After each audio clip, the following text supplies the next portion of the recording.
A Summer Like No Other. Em and Nick, Book 1. Written by Elodie Nowodazkij. Narrated by Megan Carter. Chapter 1. M. The pop music blasts from the speakers so loudly that it resonates within me. I jump once, twice, 3 times with my fist in the air, and then my hips move to the pounding rhythm. The mirrors on the wall aren't used to seeing me dance like this. I usually dance to Mozart, Tchaikovsky, Prokofiev, Minkus, not to Madonna. I tilt my head to the side. I don't want to rehearse the movements from any ballet choreographies, but I should. I rise on my toes into a releve. I don't want to be Emilia Moretti, 16-year-old ballerina who tries to perfect every single movement to the point of obsession. I lower my body down, bending my knees over my feet, into a plie. I don't want to be the girl who swears she doesn't care about being adopted, but who has been trying to find her birth parents. I stand on my toes again. I don't want to dwell on the fact that I have the saddest crush on Nick, the best dancer at the School of Performing Arts and my brother's best friend. I want to let go and dance.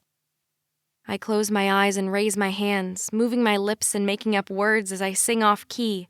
I leap from the ground. My legs form a grand jeté that would have me thrown out of the School of Performing Arts. My front leg is not entirely straight, and I'm definitely not high enough in the air. But I don't care. I land on one foot, do little jumps, and then turn and turn and turn, enjoying the moment, not worrying about anyone possibly watching me. The summer has emptied the dorms and the hallways of the School of Performing Arts, and if my dad hadn't lost his job, I wouldn't be here either. I would be dipping my toes in the ocean, lying on the beach at the Hamptons, thinking of how to make Nick notice my new bikini. Those days of careless spending and adventures are gone. My feet take me on another spin. I concentrate on the music, on the feeling of freedom that comes from letting my body move, on the possibilities ahead, pushing away the thoughts that the music will end, that I will need to face reality, that this feeling of happiness will disappear. Nice, Em. But aren't you supposed to wear clothes when you're dancing? I gasp. Nick stands in the middle of the room, shirtless. His sweatpants hang low, like an Abercrombie model's. All strong biceps, ripped abs, and chiseled torso. Note to self. Keep breathing. What are you doing here? I stutter. My heart does its usual happy to see you, Nick dance, even though ever since my father got fired, it's been a little tense between us. He's not supposed to be here. He's supposed to enjoy the beach where we used to have bonfires. He's supposed to dip in the water where we played Marco Polo. He's supposed to live the life we used to have. And, of course, he's supposed to be tanning on the sand, flirting with every girl in a tiny bikini, breaking hearts. What could I be doing in the dance studio? He raises an eyebrow in his "aren't you cute little sister of Roberto" way, and I want to scream. But I keep my voice as casual as possible. Here in New York. I roll my eyes.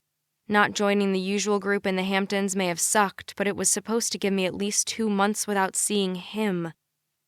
I was enjoying the show, he replies, laughing. Yeah, right.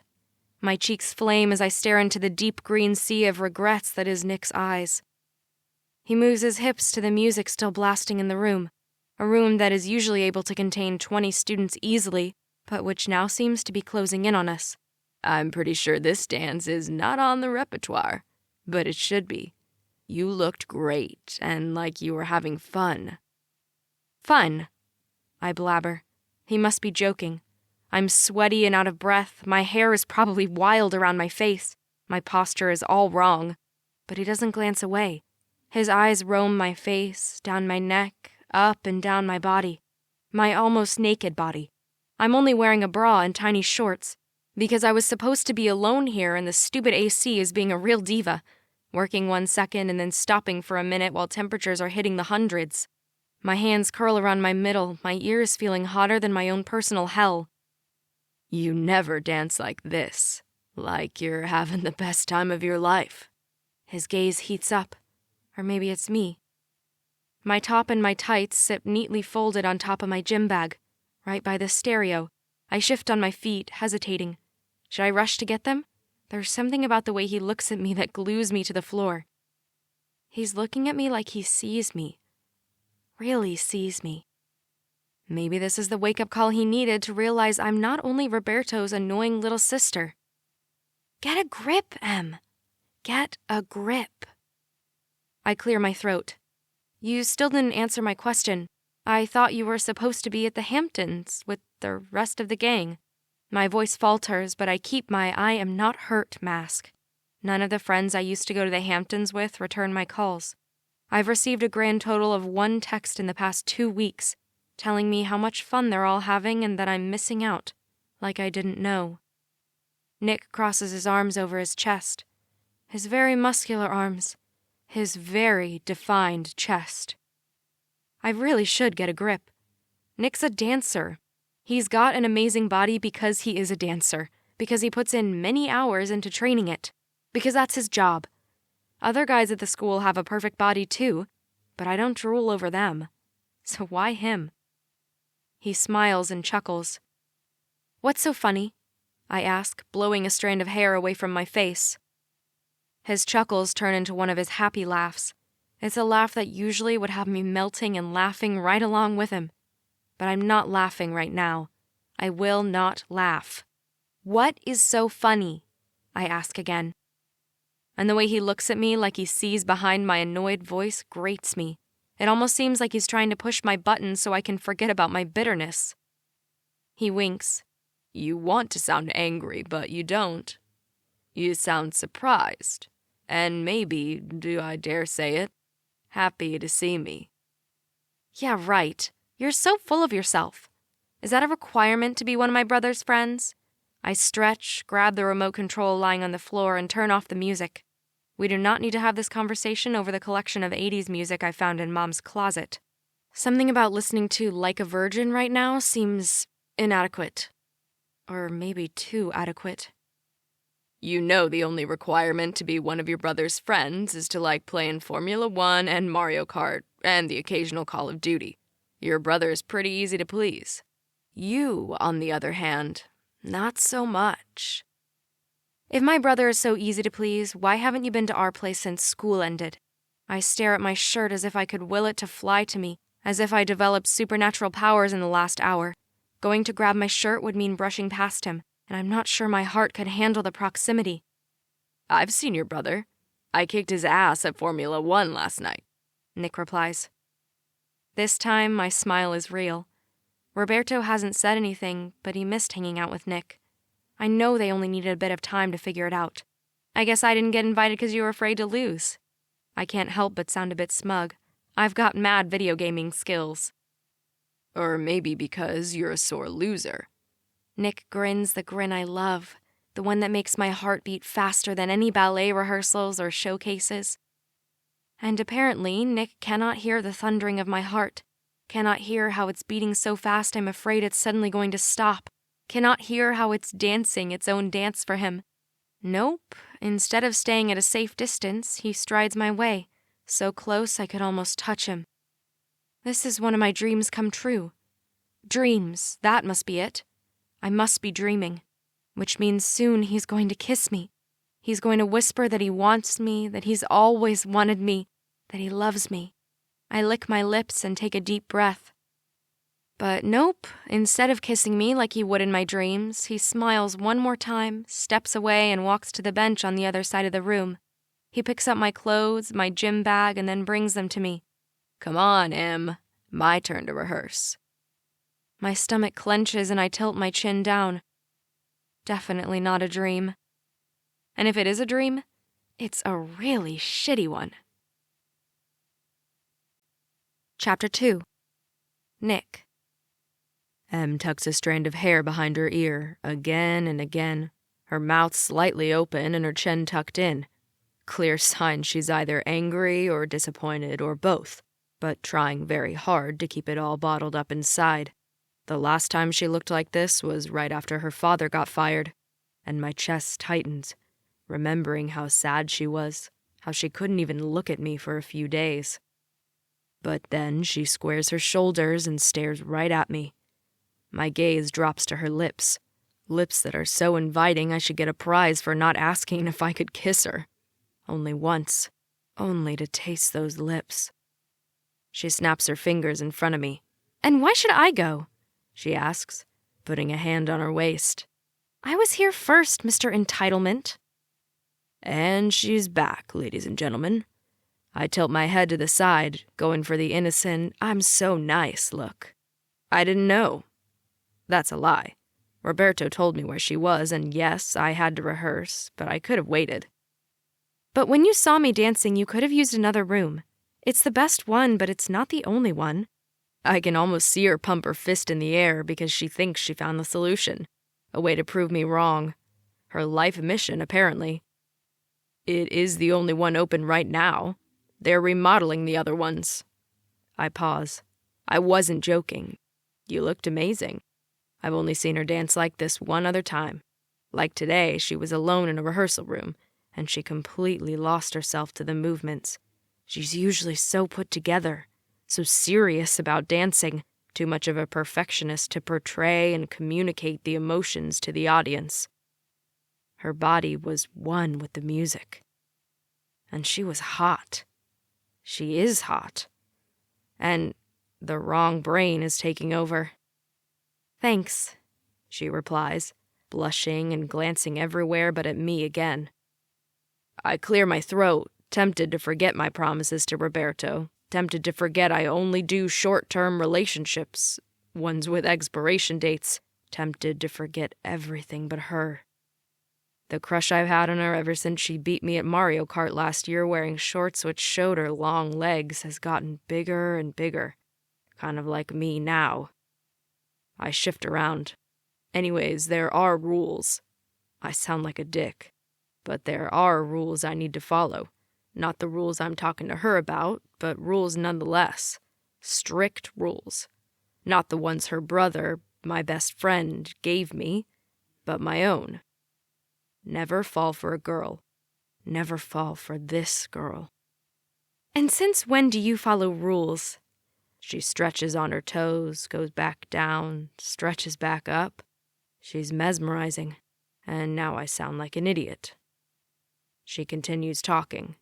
"Apparently, since you decided the Hamptons weren't cool enough for you this year, we're going to have to share this room for the next few weeks.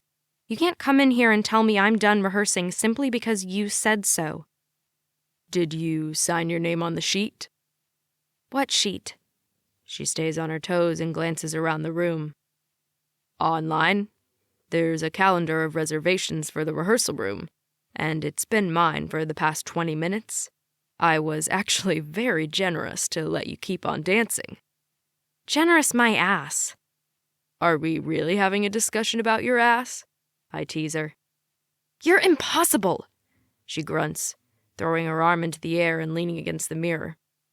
"There are rules about the mirror, too." "You're an asshole," she replies, but she stops leaning on the mirror. Emilia is known to follow the established rules, to try to be perfect.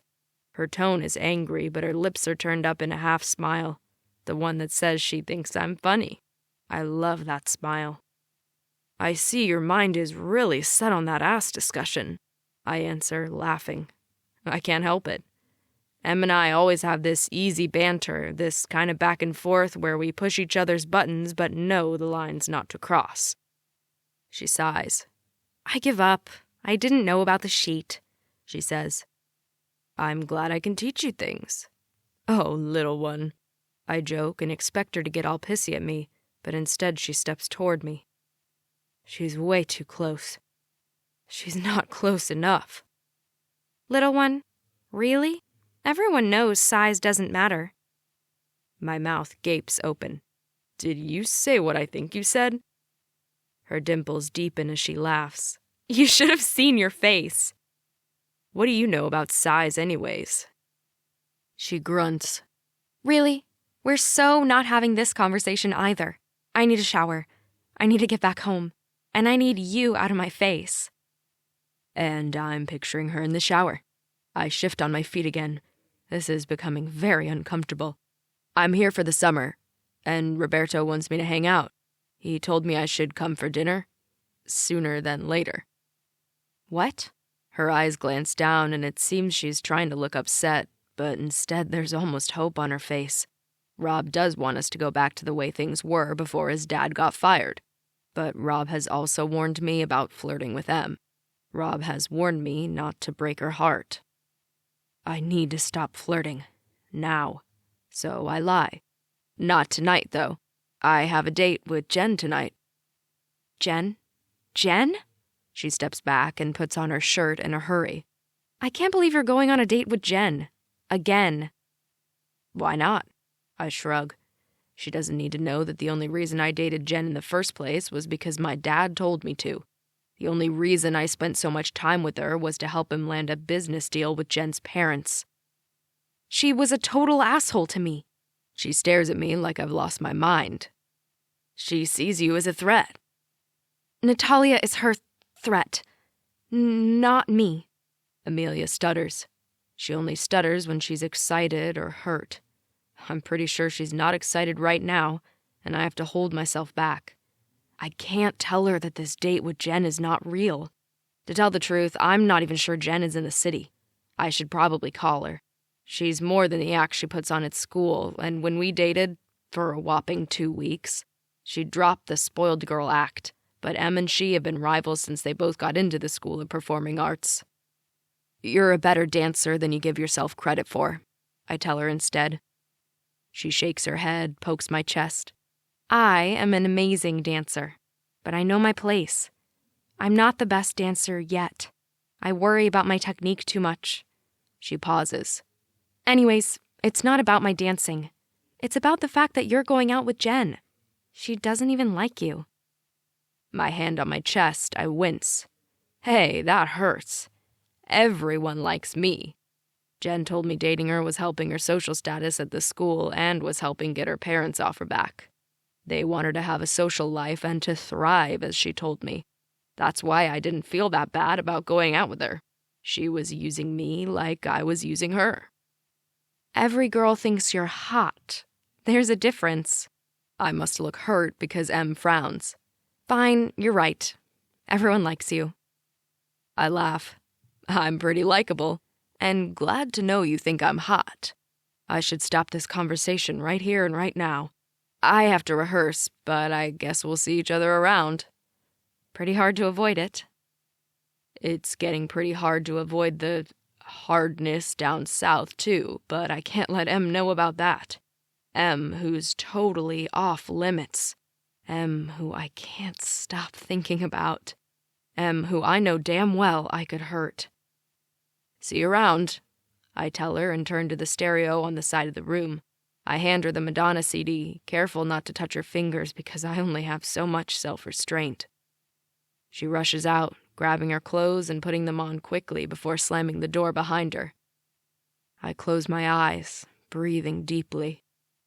Spending the entire summer with Em, dancing with Em, laughing with Em, talking with Em, kissing Em, caressing Em. Both my heads seem to like that plan. Fuck. Chapter 3. M. The heat engulfs me. Even with an AC barely functioning, the building stayed somewhat cooler than the outside inferno. That or my entire body is in flames. There was a moment. A moment like you see in movies or read about in books. I'm not sure if it was the way he was looking at me, the way he smiled when he first saw me, the way his voice turned much lower when he said I looked beautiful. But it doesn't matter. He's seeing Jen. Perfect Jen. Jen with her perfect skin and perfect smile and perfect ballet technique. Jen who does her best to sabotage me every chance she gets. Jen who hates me. Ever since she dated Nick and he dumped her, she's hated me. I enter Central Park instead of going straight into the subway, barely avoiding a group of tourists who are walking while taking pictures of everything. I breathe in the sweet smell of cotton candy, a pang of regret and longing in my chest. Nick and I used to eat cotton candy in the Hamptons at least once every summer. It was something we did together, just the two of us, kind of an unspoken tradition. I shake my head and stride through the crowds. Jen or no Jen, moment or no moment. Nothing is going to change. He's got this weird bro code with Roberto that he can't date me, and he changes girlfriends as quickly as his pas de deux. And man, he can spin. "Can you be careful where you're going?" A lady with a strong French accent hisses. She's holding 2 kids by the hands. One of them has an ice cream cone almost bigger than his face, and my bag swings dangerously close to it. "I'm sorry." The words tumble out of my mouth and I hurry out of the way. She mutters something I don't understand and then pulls her children with her. My La Vie en Rose ringtone is almost too perfect for this moment. The woman turns around and actually smiles at me. One of those I'm tired and sorry I was bitchy smiles. And the more I look at her, the more I see the lines underneath her eyes, the tears gathered in them, the way she keeps on looking behind her as if she's expecting someone else to be with her. But there's no one. "Hi," I pick up. "Hey, sis, are you sleeping at the studio?" Roberto sounds amused. "I'm on my way to Nona's and then I'll head home. Where are you?" "I'll be home soon," he replies, avoiding my question in true Roberto fashion. And then he continues, "Did you run into Nick? He wanted to go rehearse too. He said something about a certain list you should be using." My mouth gapes open. "You talked to Nick about my rehearsal?" I stop walking. "By the way, I didn't know you went to his place last night to play." "It was about time," Roberto sighs. "It's not his fault Dad got fired." My chest constricts remembering the look on Dad's face when he told us he no longer had a job. "I know." Roberto clears his throat, his usual sign he doesn't want to get all sentimental. "Nick and I are planning on finding ways to have a blast since we're both stuck in hell for the summer. I'm sweating so much it's repulsive." He pauses. "The beach. That's more my scene. Anyways, wanted to let you know we're going to be moving some boxes in the pod tonight. Fun times." "You know how to make everything fun," I reply. "Be careful. See ya, sis." He hangs up and my eyes search for the woman with the 2 kids. They're by the Bethesda fountain. Nick and Roberto love that place because it's the starting point for Delta in Call of Duty Modern Warfare 3. I have a love-hate relationship with the fountain because that's where I thought Nick was going to kiss me for the first time last winter. But instead of feeling his lips on mine, he kissed my cheek, cleared his throat, and mumbled something about me being Roberto's little sister. The kids splash each other while the woman holds the cone, ice cream running down her fingers. She laughs once but then stops as if she shouldn't be laughing, as if the sound is all wrong. "On y va," she tells her boys, who follow her without complaint, holding on to her like she's their lifesaver. Before I can say anything, and really, what would I say? She disappears into Central Park. We're the same height, have the same dark brown hair color, the same lost battle with our frizzy curls, and I have one of those sinking feelings that she could be my mother, or someone similar to my mother. She looked ready to collapse from sadness. But at the same time, she seemed to be fighting for her kids' happiness. Maybe that's what my mother did when she dropped me off at the hospital when I was only a newborn. She was fighting. My mind reels during the entire ride to Brooklyn, where my grandmother Nona lives. Between the encounter with the woman and knowing Nick was well aware I was in the studio, I'm equal parts excited and anxious about this summer, about seeing Nick, about looking for my birth parents. It could go wrong in so many ways, but maybe it will all work out. Maybe it's going to be the best summer of my life. The train isn't as crowded as during the school year, and I actually grab a seat, next to a woman about Mom's age who seems to be deep in her book. To busy my hands, I pull out my cell from its designated spot in my bag. Everything has a specific spot. And log into our school's The Friend Connect. Jen and I may not talk much, but we're friends on there. I click on her profile picture, the one where she's dancing a solo at last year's showcase, and scroll through her page. She has a picture of the Eiffel Tower, and then her status update says, "Paris was amazing. Loved shopping on the Champs and visiting the opera, but now time to get serious." She posted the link to the Lyon Opera de Ballet. She did mention knowing someone over there. She's posting pictures from France. She's been there the past 4 days. She's checking out some dance companies in France. Nick's such a liar. I'm not quite sure if I should laugh about it or be offended. After all, he made up going on a date with Jen to simply avoid spending more time with me. But then why did he come to the studio when he knew I'd be there? "Asshole," I mutter, and the lady next to me whispers, "Tell me about it." We exchange a commiserating glance, and then she gets back to her book. Something about being almost 50 and starting new again. I'm not even 17 yet, and I have the feeling I need to start all over again. Note to heart. Find someone else to have a crush on. Note to self. Stop talking to yourself. People might think you're weird. I'm so deep in thought I almost missed my stop. With my gym bag on my shoulder, I slide outside the metro and hurry up the stairs, turn right into the crowded street and take a deep breath when a breeze of air finally blows my way. The humidity and stuffiness of the last few days have almost been too much. I miss the Hamptons. In the Hamptons, I could sit on the sand, my legs in the water, enjoying the little wind by the sea. In the Hamptons, it was all about bonfires and laughter and getting a tan and time with Nick. Nick, who gave me a sweater when I was shivering one night on the beach. Nick, who always made sure I was having a good time. Nick, who makes it very hard to not fall for him. But we had to sell the house we owned there, and when Dad told us about it, I managed to keep a smile on my face. There's no reason he should suffer even more knowing that we're disappointed. He's already so sad about everything. Some new family is making new memories. Good for them. Nona's restaurant is on the corner of the next block. I stop to clear my mind. Nona can tell right away if I'm sad or worried or preoccupied. But my smile is genuine when I spot the big sign Nona placed in front of her restaurant. The best Italian food in New York, almost better than in Italy. She added a few tables outside, and one of the waiters is trying to convince a couple that they should experience Nona's lasagna for themselves. I slide past them and push the restaurant's door open. The AC blasts right in my face, and I shiver. Hi, Nona, I call for my grandmother, who's been treating Brooklyn to her famous Italian dishes for the past 40 years. I overhear her in the kitchen talking about some new dish she wants to make. And then she struts my way, her gray hair in a chignon, her black dress covered with a white apron. She's been wearing black ever since Papa passed away 2 years ago. Hi, bellissima, she replies and gives me a big hug. I'm glad you're coming to see me. You know I always love to come here. Plus, no one is home yet. Dad is at work, Mom's at some charity event, and Roberto is somewhere, either cramming for that research group he's part of this summer, or hanging out with some friends. Are you here to help me bake my famous baked ziti, bellissima? I'd love to, I reply. Let me wash my hands. The restaurant's not quite full yet, but the kitchen is already busy, preparing the main dish for the evening. My Nona hands me the onions. Cut them like I taught you to. And for the next 30 minutes, we cook in silence. It's one thing I love about being here with her. No questions, no judgment, no expectations except to be myself. And for the 1000th time, I promise myself that no matter what I end up finding, no matter who my blood family is, no matter my feelings, I will never hurt my parents, Roberto, or Nona. Never. Chapter 4. Nick.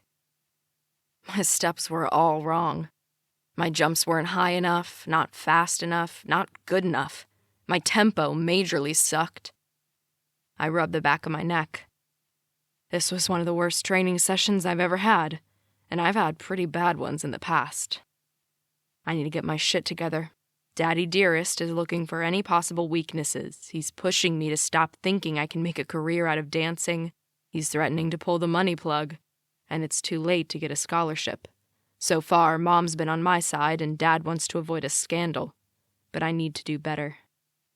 I drop my bag in the hallway, already hearing my father tell me that it's not in its place. I almost bring it with me upstairs, but then again, annoying my dad is half of the fun. The house is almost too cold, and I'm not sure if it's the fact that the AC is set to 65, or because our family's been in a deep let's pretend everything is okay hole. You're home. Mom's in the kitchen pouring herself a glass of lemonade. Her hair is half up, half down, kind of all over the place, compared to the very strict way she usually has it up. And she's wearing sweats for the first time in her life. What's up? I ask and sit at the counter. She offers me a glass of lemonade, which I take in my hands, still searching for any signs that she's either lost it or maybe she's slugging back a cocktail a little earlier than usual. I'm going on vacation. She sips her lemonade, staring into space. On spa-cation.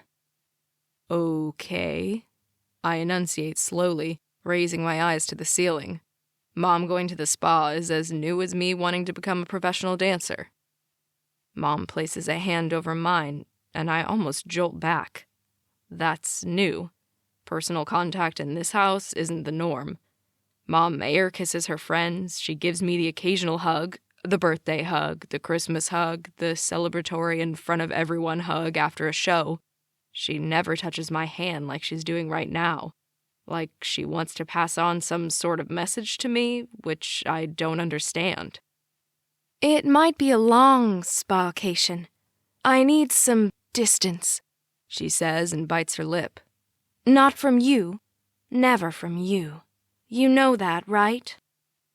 I'm pretty hard to be away from, I joke, because I have no clue what else to do in this situation, and it's easier than to dwell on the reasons she wants to leave. Mom and Dad have been fighting a lot, even more than usual. She removes her hand and her bland smile is back on. True. Anyways, be good while I'm gone. She doesn't tell me to listen to my father. Interesting. Always. I'm the definition of good. Good at school, good at dancing, good in bed. Not something Mom probably wants to hear. I have to pack. I'm going to the same place as always. Come visit me? Her tone is all over the place between sad and excited, as if she's not sure what emotion she should convey. Of course, I will. I'm leaving in an hour. That means if I didn't come home now, I probably wouldn't have seen her. I would have gotten one of her handwritten notes on my desk that may have said more about the reasons behind her spa-cation. She's more truthful on paper. Chapter 5. M. Nona pulls her cannoli recipe in front of me. It's full of scribbles and marks like, did this recipe to celebrate our 20-year anniversary. Needed more sugar. She sets the ingredients on the table in the far right corner of the kitchen where the service is slowing down. Come on, Bellissima. I'm thinking of serving those during coffee time tomorrow. She kisses my cheek. Call me if you need help or can't read my handwriting. She goes back inside the restaurant where she always makes a point to talk to every single family, to every single customer. My hands are deep in yummy, creamy dough when Mom waltzes into the kitchen in her favorite cocktail dress, the one she says reminds her of Grace Kelly. Elegant, but understated in its elegance. It's perfect for her. It highlights her blue eyes, and she does look like a movie star with the way the navy sequin dress floats at the bottom. I didn't know you were coming in, I tell her after she kisses my forehead, not caring I might be getting flour on her clothes. I thought you'd like to share the driver with me instead of taking the metro. The driver? My voice rises and I clear my throat. Don't look so worried. I haven't stolen a car with a driver. The other organizers of the gala decided I needed a driver to go back home, and I decided I'd share the comfort with you. I go along with the pretend game and smile too. Great. It's so humid my hair is scary frizzy. Did you convince all those important people to give money? Nona asks when she steps into the kitchen again, and then continues without waiting for an answer. Did you mention the restaurant to them? I can picture them eating my pesto and realizing they've never had something so good. Nona laughs. I did mention the restaurant to a few people, Mom says, taking a bite of the pastry Nona's handing to her. So the event went well? I roll the dough one last time before washing my hands. Good. The event was good. She sighs and bites her lip again, but then she must see me staring at her teeth because she laughs. It's all fine. It's the last charity event I was organizing, and then we almost have a buyer for the house in Manhattan. It's going to be fine. By September, we'll be living next door from here, and we'll get to eat at Nona's every single day. She gives me a hug and I squeeze her back. How was your practice? Nick was there. Apparently I have to register for the room online over the summer. I didn't think I needed to book anything, but whatever. Mom chews her lip again. I'm so happy Nick and Roberto are back to normal. Roberto told me they hung out at Nick's house last night. Mom's smile turns brighter and more real. And I'm glad you're not holding a grudge against him. I really hope you kids don't suffer from what's going on. This has nothing to do with you. She pauses. Nick should come to dinner soon. Nona jumps into the conversation, clapping her hands. Yes, Nicholas should come to dinner. I'll make him the lasagna he loves so much, she says. You used to think Nick was cute, no? And as always, Nona doesn't have a filter when it comes to my private life. I kiss her cheek. He's okay, I reply, desperately wanting to change the subject. I'm glad he decided to stay in the city. You and your brother can use a friend. And Nick is a real friend. I'm sorry again we didn't go to the Hamptons this year. Mom gives my shoulder a squeeze. It's fine. I need to practice anyway, I reply. It's on the tip of my tongue to mention the search for my birth parents. I've talked to them about it before, but I don't want to bring it up now. Some days, Mom seems fine with my quest, supporting me, answering my questions. Other days, she looks worried, like she's losing a part of me. We should get going. The driver is waiting and we have so much to pack and move tonight. She winks at me. Maybe I should ask Roberto if Nick can help us with moving some of the boxes downstairs. You wouldn't, I croak, drying my hands over and over again. We do need help, Mom chuckles. Nona's happy wrinkles around her dark eyes deepen as she laughs loudly. My Dino is lucky to have married you, Amanda. I'm lucky to have married him, she replies and kisses Nona on the cheek, too. Mom may look way different than Nona with her reddish hair and bluish eyes, but she fits right into Dad's family. They were proud of their son for making it, as they used to say, for being a fancy Wall Street guy. But when Dad lost his job, Nona was here for him.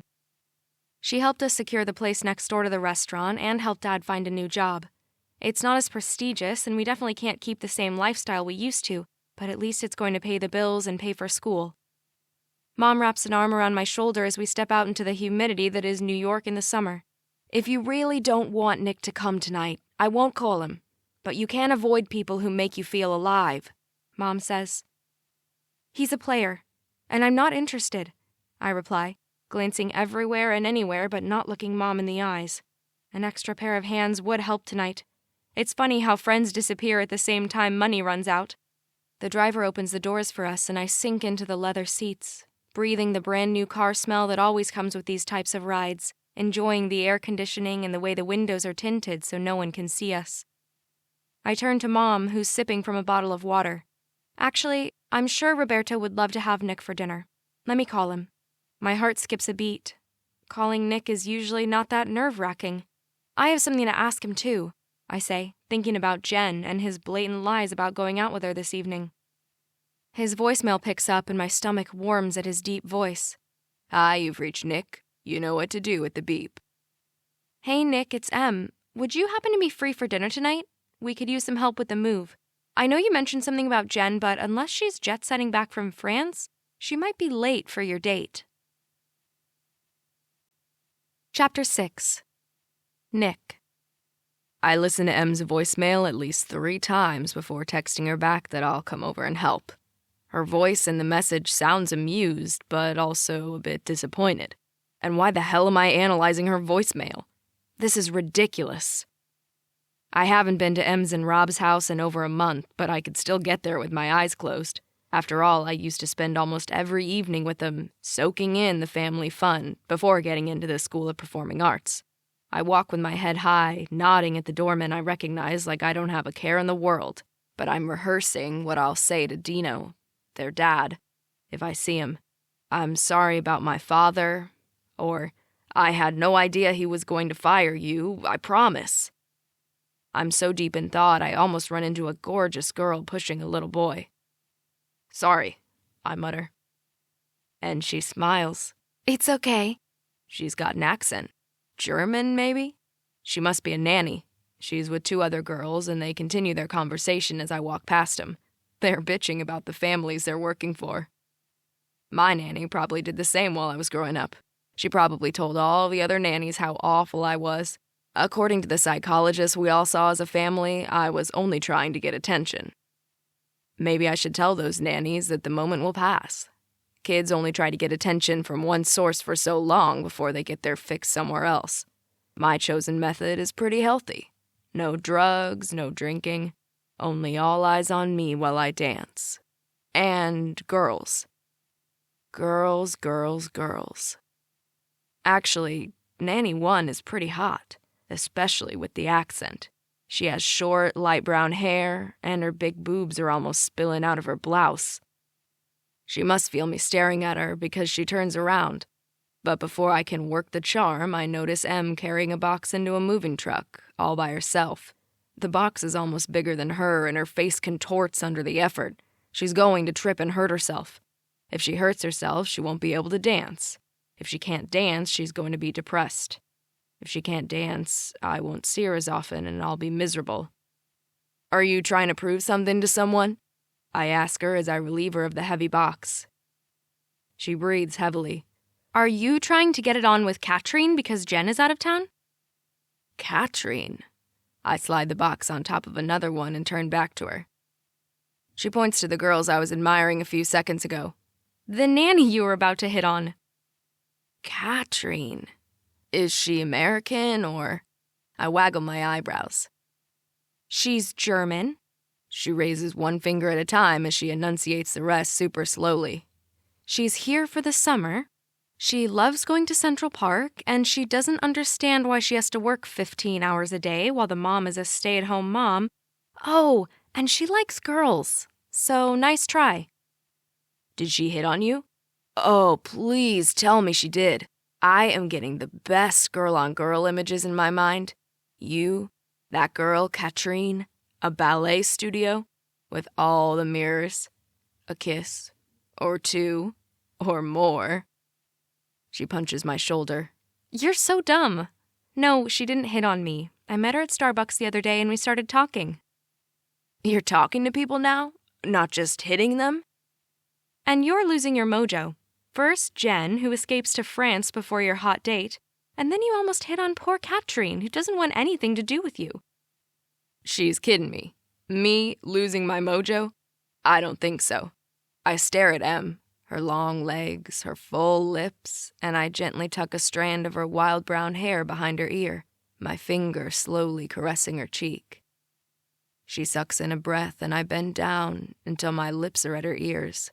Do you want to test that theory? What theory? She doesn't move, and I'm not even sure she breathes. My entire body reacts to hers, and I can't remember what I wanted to prove. I'm under her spell. Hey, bro, Roberto yells from the stairs. Thanks for coming. Em retreats at her brother's voice, muttering something I can't hear, but the slouch of her shoulders is a tell that she's disappointed. My hand automatically reaches for hers, wanting to comfort her, maybe even wanting to see if she'll take the risk of her brother seeing us, wanting to test myself, too. It's nothing but a brief touch, a brief brush of our fingers, a brief hurricane of feelings. Our eyes lock. Hers are darker than usual, full of questions and desire. For once, I'm tempted not to move. For once, I'm tempted to check if maybe Rob changed his mind, if maybe he would give me the benefit of the doubt, or maybe he would realize his little sister is big enough to make her own decisions. Thanks for coming. Rob's almost by our side, and Em lets go of my hand, stepping further away from me. Em, I call, and she turns to me. Her lips are slightly parted as if she's ready for a kiss, but instead she gives me the finger and laughs as if it was all a big joke. Rob slaps me on the back, maybe a bit harder than necessary. He eyes me carefully. Is everything okay? It's funny how even though they don't share the same DNA, they do the same frown with their eyebrows when they think I'm getting myself in trouble. The usual, I reply. Me lusting after Em is not new, so technically it's not a lie. If you say so, he says slowly, raising an eyebrow. He glances between Em and me. We got a lot of work to do. Mom says we have to earn our dinner tonight by moving the boxes from the living room. Let's do this, I answer and follow him inside without looking at him. Roberto's my best friend. He's the one who jumped in front of me when 4 guys in middle school pounded on me with their fists, kicking me in the stomach and spitting on me. He's the one who helped me fight them off, telling them to shut up when they called me names. Fag, dick sucker, sissy. They thought I was gay because I was a dancer. When they disappeared at the corner of the street, Rob, the popular school wrestler, the guy who loved math and football, The guy who got asked to the school dance by 5 girls turned to me and blurted, "I think I'm gay." I replied, "I really like girls." And we both laughed. We've been as close as brothers ever since. I can't fuck that up. But I can't stop thinking about Emilia. Chapter 7. M. Of course, Roberto had to kill the moment. I'm pretty sure Nick was about to kiss my neck. My body warms to new highs that have nothing to do with the hot weather as I think about his lips touching me. "Thank you so much for coming over to help," Mom says right as Dad enters the house, dropping his briefcase a little loudly. "This job is a joke," he says and pales when he sees Nick sitting at the table. "We were waiting for you for dinner." Mom stands up and gives Dad a kiss on the lips, leaning in to whisper something in his ear.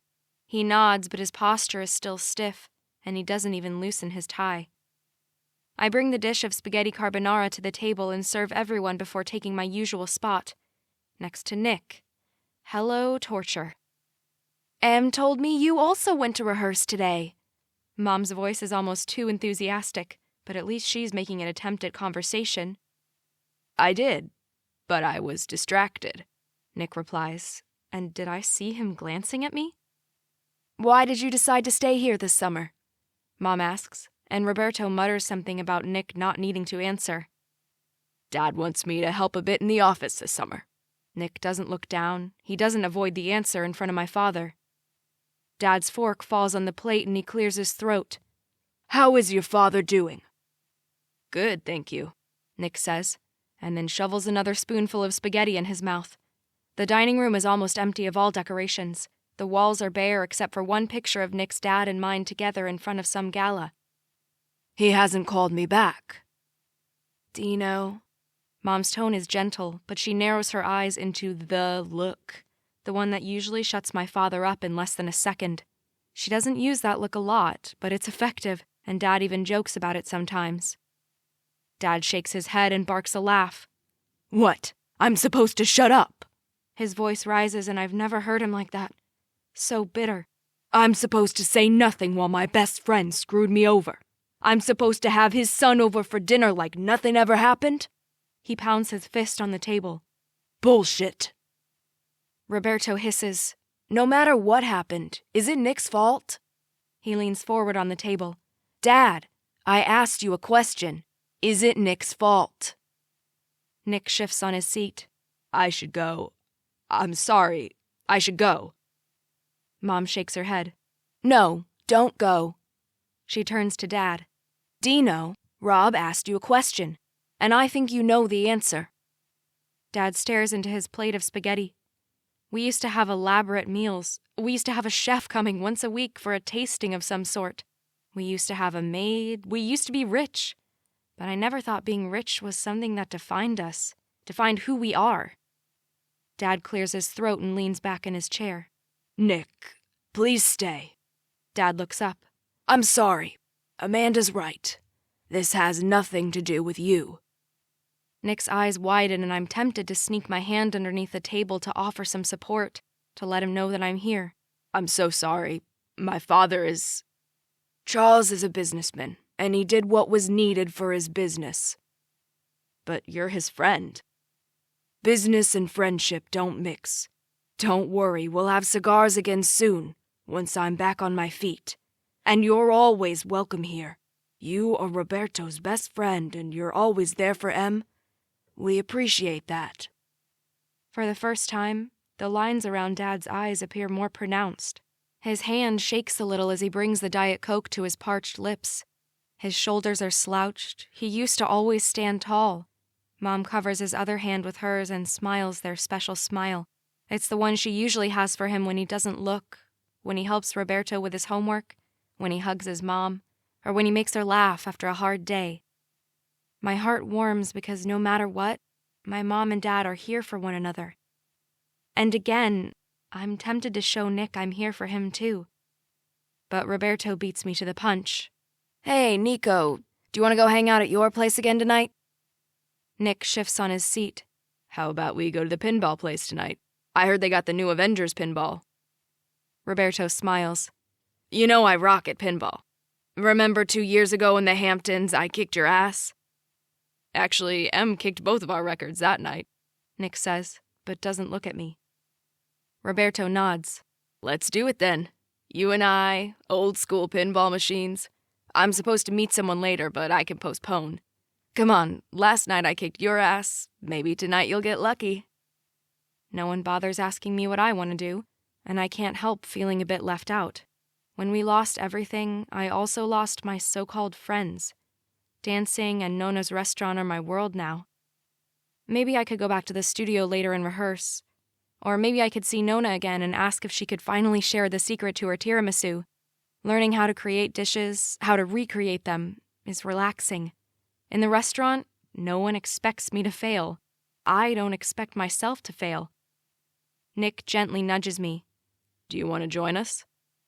Roberto smiles. That's a great idea.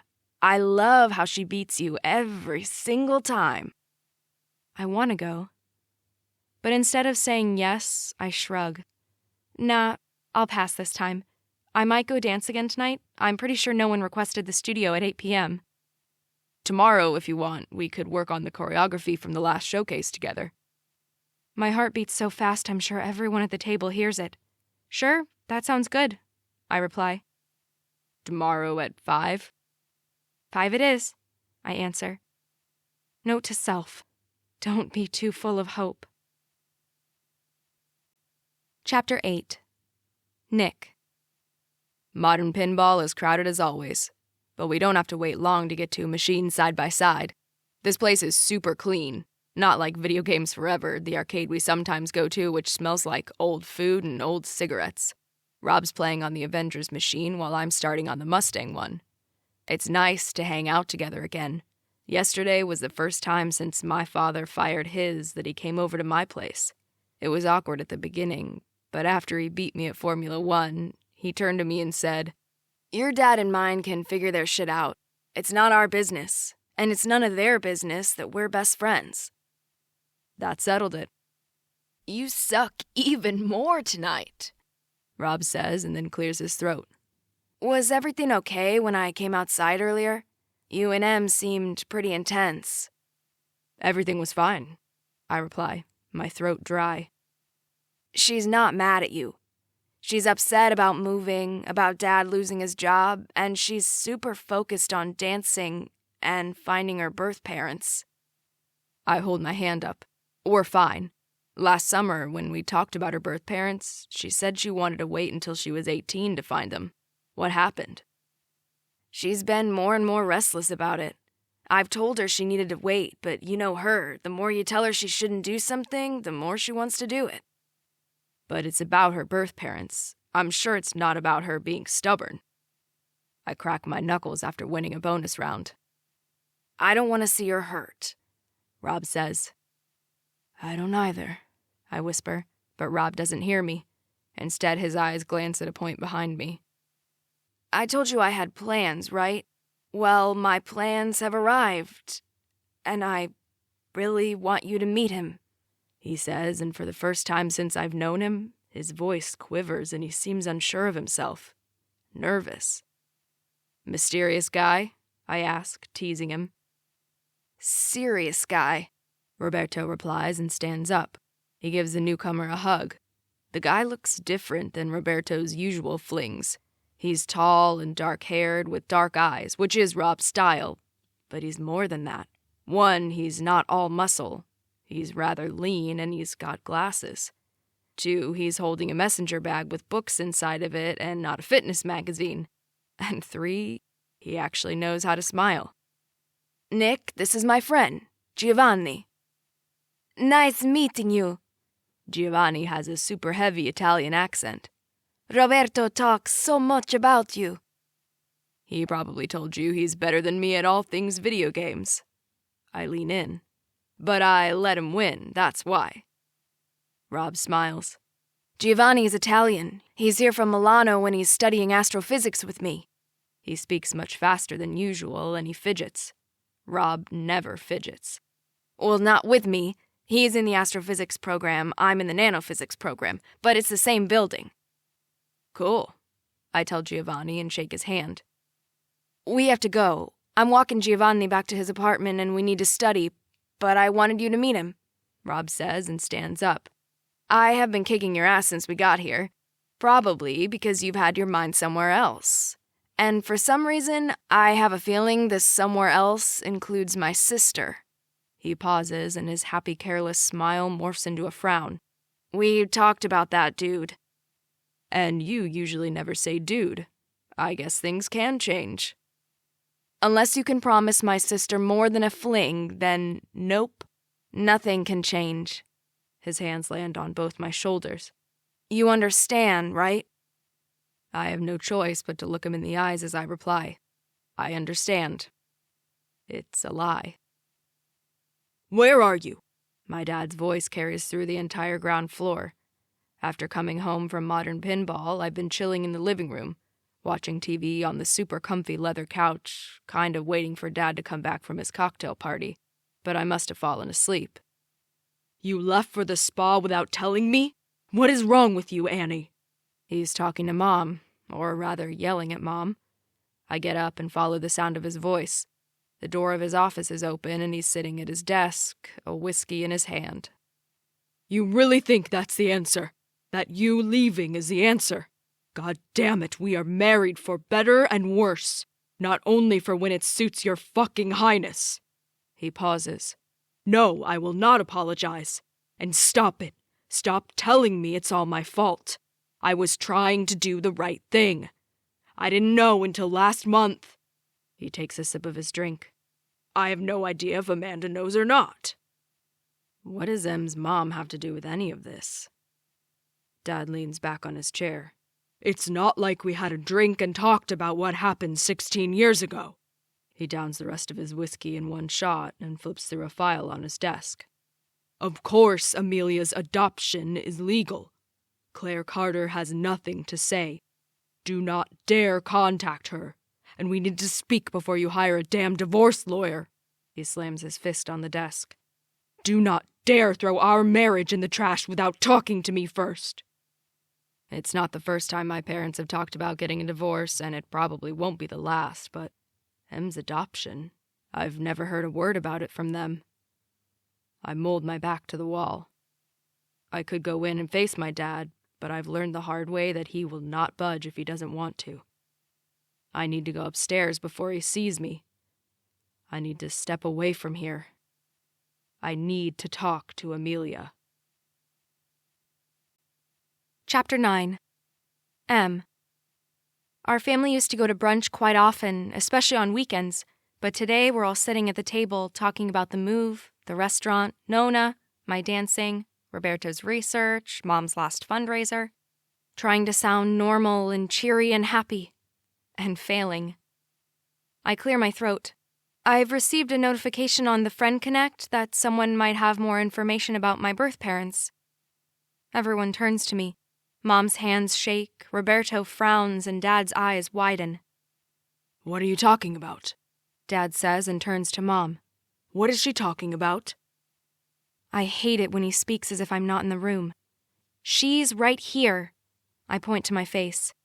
And I'm talking about the Find My Birth Parents group. I showed it to you last week.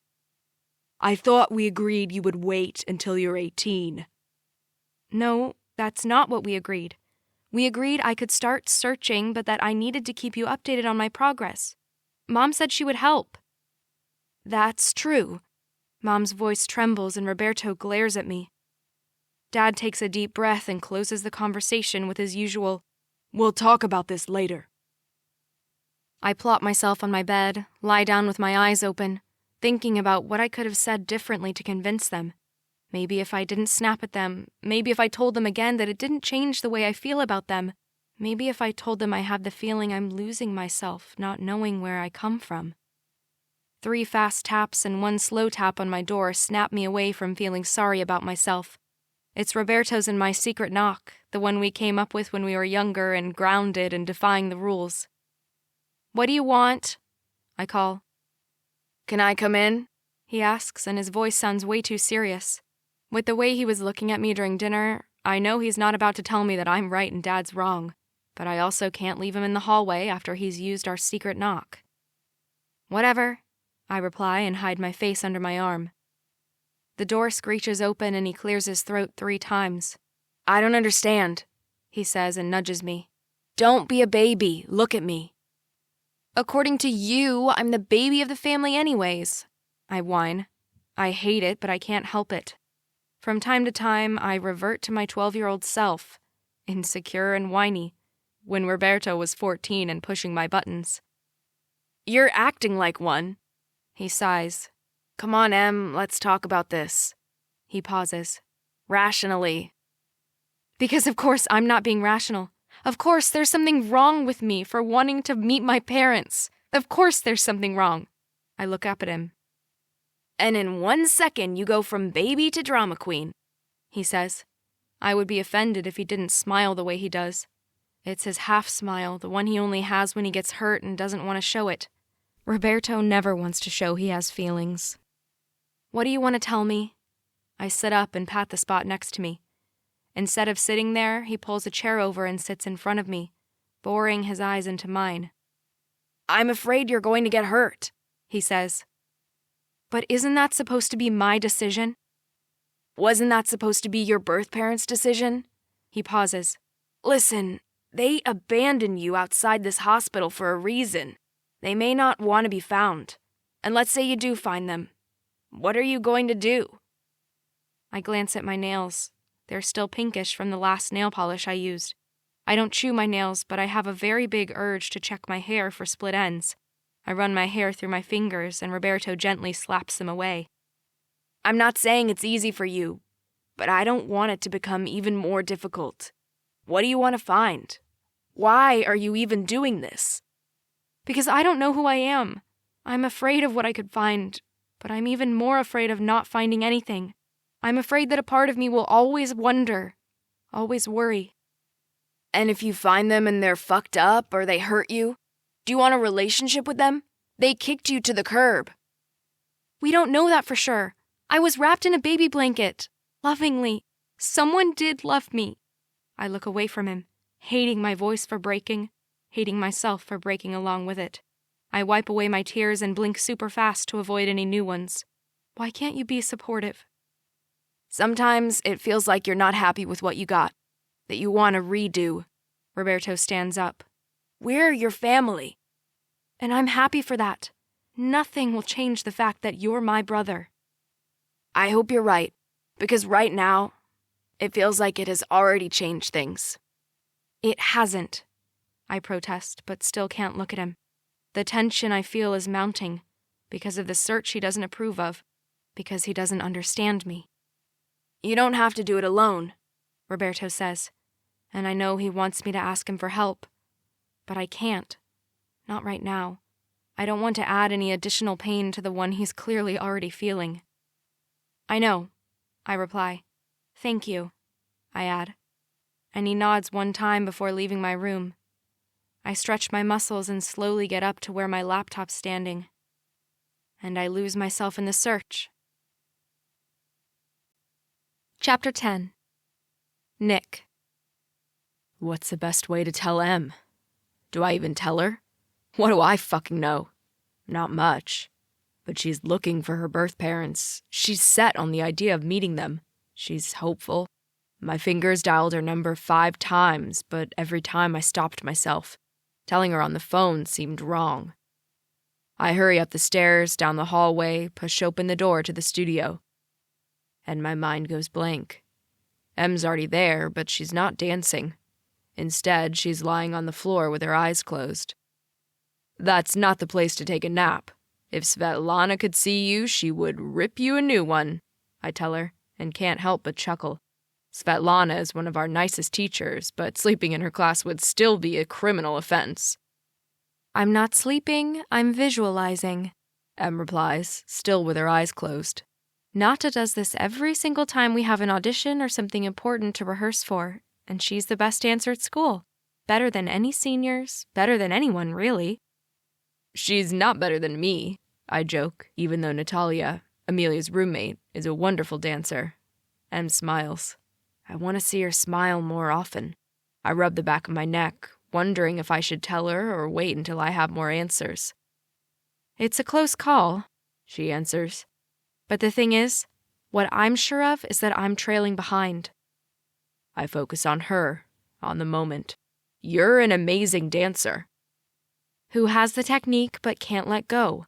When I'm on stage, I can't let myself simply be. I can't be me, because I have no idea who I am. She finally opens her eyes and turns to rest on her left elbow. I swear I'm not appreciating how that position makes her boobs look bigger. She continues, "You know who you are. You were always so sure about who you were. You never let anyone tell you what to do, what to believe in. It's like you know so much better than the rest of us who you truly are, and you're not afraid to show it." Her lips turn into a smile that crushes my chest. It's sadder than any choreography I've ever danced, and I danced the role of Hilarion and Giselle, dying at every performance for 2 months. I know how to pretend, I tell her. Is that why you want to find your real parents? I bore my eyes into her, trying to figure out if that's really what she wants, or if it's what she thinks she should do. My real parents are the ones who've been raising me. They're the ones who have to tell me to loosen up. They're the ones who were there for me when I had to get my appendix removed. The ones who taught me how to walk, to talk. She stares behind me. Her voice falters. But a part of me always wonders. Her eyes gaze into mine and she whispers, "Before getting into the school, do you remember the physical we had to take?" I nod. Of course. Those questions about hereditary diseases, and about father, mother, siblings and all that, I couldn't answer them. The words rush out of her mouth now like she's been holding them in for such a long time. And then that one time Mom was late picking me up, I thought maybe they decided they didn't want me anymore. Another time we were on holidays and this woman came and stared at me. I thought maybe she recognized me. Maybe she gave birth to me. Sometimes I can't look at strangers without wondering. She sighs. I'm a mess. Everybody is. I stand up over her and extend my hand. I know how to distract her, if only for a few minutes. Then we can talk. Then I can spill my guts. Then we can analyze everything. But right now, I only want to erase her worries. Come on, let's dance. I want you to do something, though. What? Let me lead and close your eyes. Let your body do the talking. Lose yourself in the moment. She nods, uncertain, and takes my hand. I wrap an arm around her waist, and without any music on, I lead her into an arabesque. My fingers guide her as they trail down the side of her body. We move together, as one.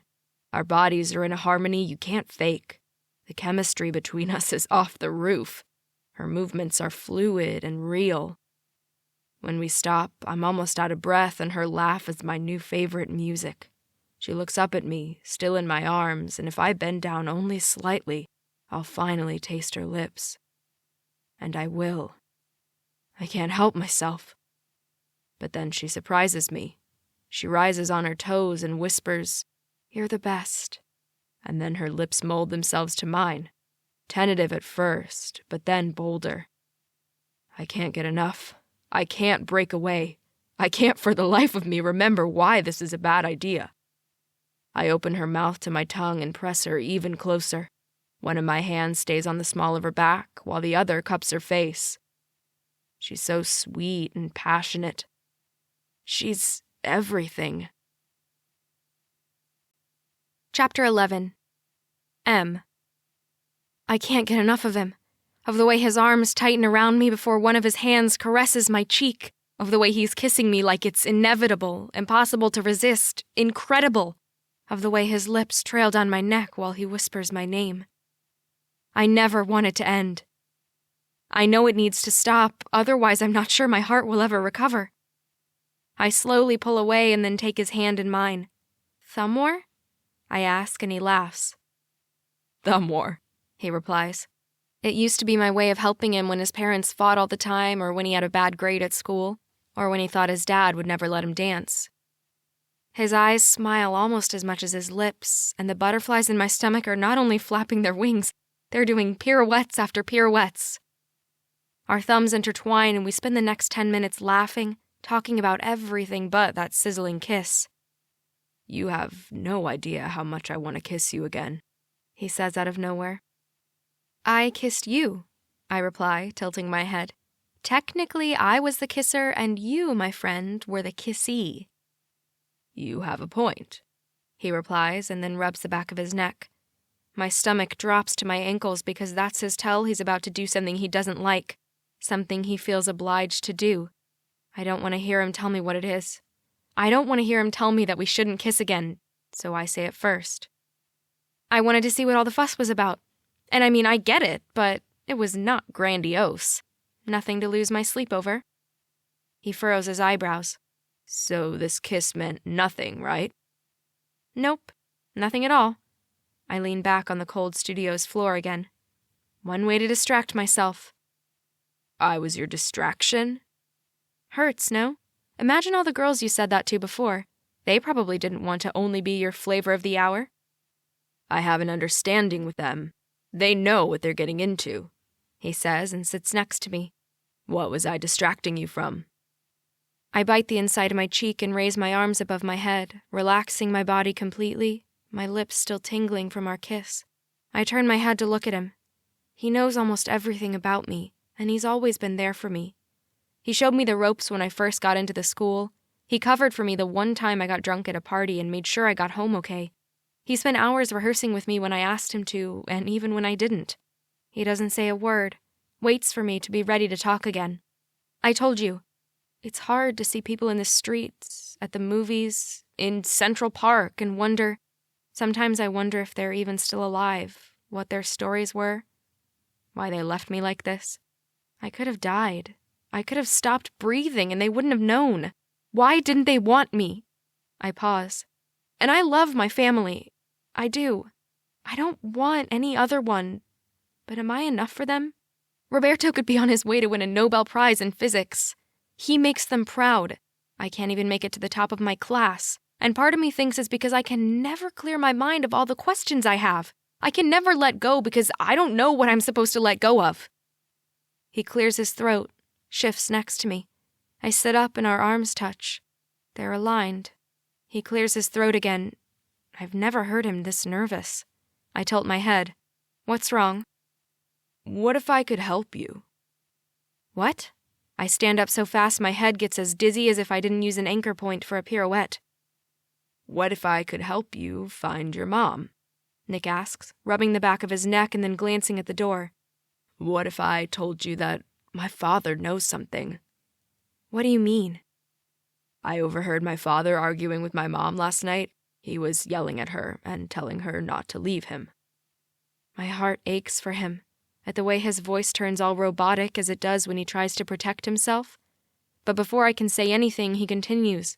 He said something about your adoption, about your mom not knowing about whatever it is he's hiding, and telling my mom not to contact Claire Carter. My body shifts back and my heart hammers. What are you saying? I shake my head without saying another word. Claire Carter? That's not possible. It doesn't make any sense. That's what he said, and I tried to find more information yesterday, but I couldn't. The name sounds familiar. His voice turns into a noisy background. Claire Carter. I remember that name. It's fuzzy, but I remember it. I've only seen her once years ago at one of Dad's and Nick's dad's office parties. I remember Mom laughing with her at the party. I was maybe 8. Mom told her she talked to her more than she talked to Dad because he was always busy in meetings. She was Dad's assistant. Chapter 12. Nick.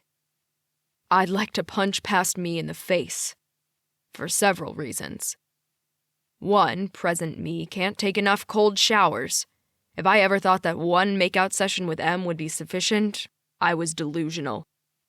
2, past me should never have let her leave the studio after telling her about Claire Carter. She muttered that nothing was making any sense, and then she left. Present me can't reach her. Present me has no clue what to do. I grab myself from my desk. I check my messages. Again. Your father will be home late. That's my dad's assistant. Happy 4th of July. Mom even included a smiley face. But she hasn't called. My fingers hover over the screen. Maybe I could text Em. Again. It's been 4 days. 4 days, and she hasn't been to the studio, she hasn't returned my calls, she hasn't updated any of her social media. She hasn't told Rob, because when I saw him, he seemed totally oblivious, and I couldn't press without sounding suspicious. I flop on the bed, staring at the ceiling. Today she won't be able to ignore me. It's the 4th of July, and Rob invited me to join them in Central Park. I close my eyes. I've been up all night, checking online for more clues, checking Dad's office for any files that would help Em, checking her old pictures on the Friend Connect. There's a bunch of the two of us. Dancing, of course, but also jumping in the pool at their house in the Hamptons, laughing by the fire last year, on my birthday. I look happy in those pictures. She does too. And I'm starting to see why Jen always complained about the time I was spending with Em. Why all my girlfriends did, really. My cell rings, and I quickly sit up. Rob's calling. It's like he knows I'm having very inappropriate thoughts about his sister. "Hey, Nico," Rob says. "Can you do me a big favor?"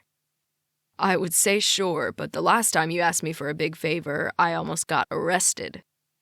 He laughs. "Don't worry, it's not about helping me break into a lab." He pauses. "Can you stay with Em today?" I thought we were all going to chill in Central Park and wait for the fireworks. It's our first 4th of July in the city. I wanted to, but Giovanni wants us to drive to Cape Cod for a few days. Come on, you met Giovanni. He's Italian. He emphasizes the last words as if that's supposed to explain everything. Like, not Little Italy, but Italy, my country. I chuckle. You were born here, your dad was born here, your grandfather was born here. You're more American than me, dude. Whatever. I'm Italian, and he's Italian, and he's so hot, and he's funny, and he's got this accent. Okay, I get it. No 4th of July fireworks for you. Oh, there might be. I'm hoping there will be. He laughs.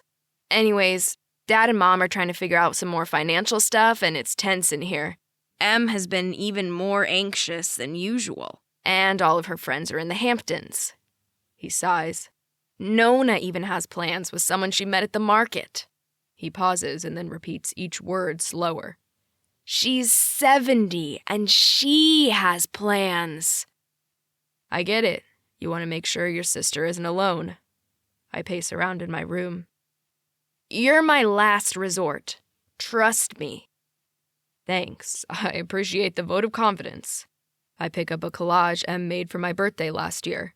Pictures of all of us, funny quotes, and some of my official dancing photographs. That was the first time someone ever made something for me. Rob whistles.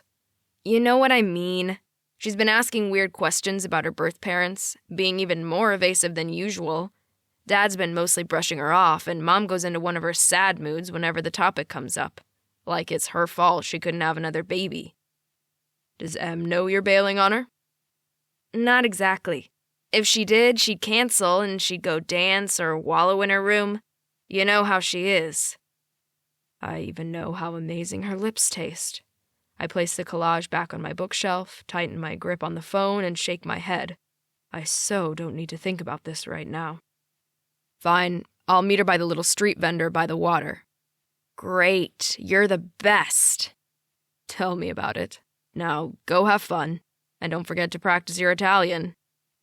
I'm about to perfect my Italian. Trust me. The park is full of happy laughter and chatter. Em's smiling as she kicks a balloon back to a group of little kids playing soccer, but she freezes as soon as her eyes land on me. Where's Roberto? She asks from a distance. One guy is ogling her, but his girlfriend turns his head back to hers. I can't blame him. Her skirt may be long, but with the slight breeze, it hikes up her legs at every step, showing only a little, but giving so much to the imagination. And man, I'm turning creative. Her tank top is tight and light blue and definitely gives a good view of her small cleavage. Her boobs aren't huge, but they're perfect. Her hair is flowing on her shoulders, and on her wrist she wears a leather bracelet. The leather bracelet I gave her for her birthday 2 years ago. The leather bracelet it took me weeks to find because I wanted it to be perfect. Perfect for her. She finally moves closer, but it's like each step is hard to take. She taps my shoulder with her finger before dropping her bag to her feet. Hello? I tried to call him, but he wouldn't pick up. I assumed we would all meet here. I'm tempted to take her hand in mine and whisk her away. But instead, I shrug. There's an Italian guy. I should have known. He was talking about Giovanni and how he wanted to spend more time with him. She pauses as if she talked too much, as if we didn't know almost everything about one another, and my chest hurts. I should go. I gently touch her hand, and when she doesn't move, I let my fingers trail on her arm. Come on, Em. Let's relax.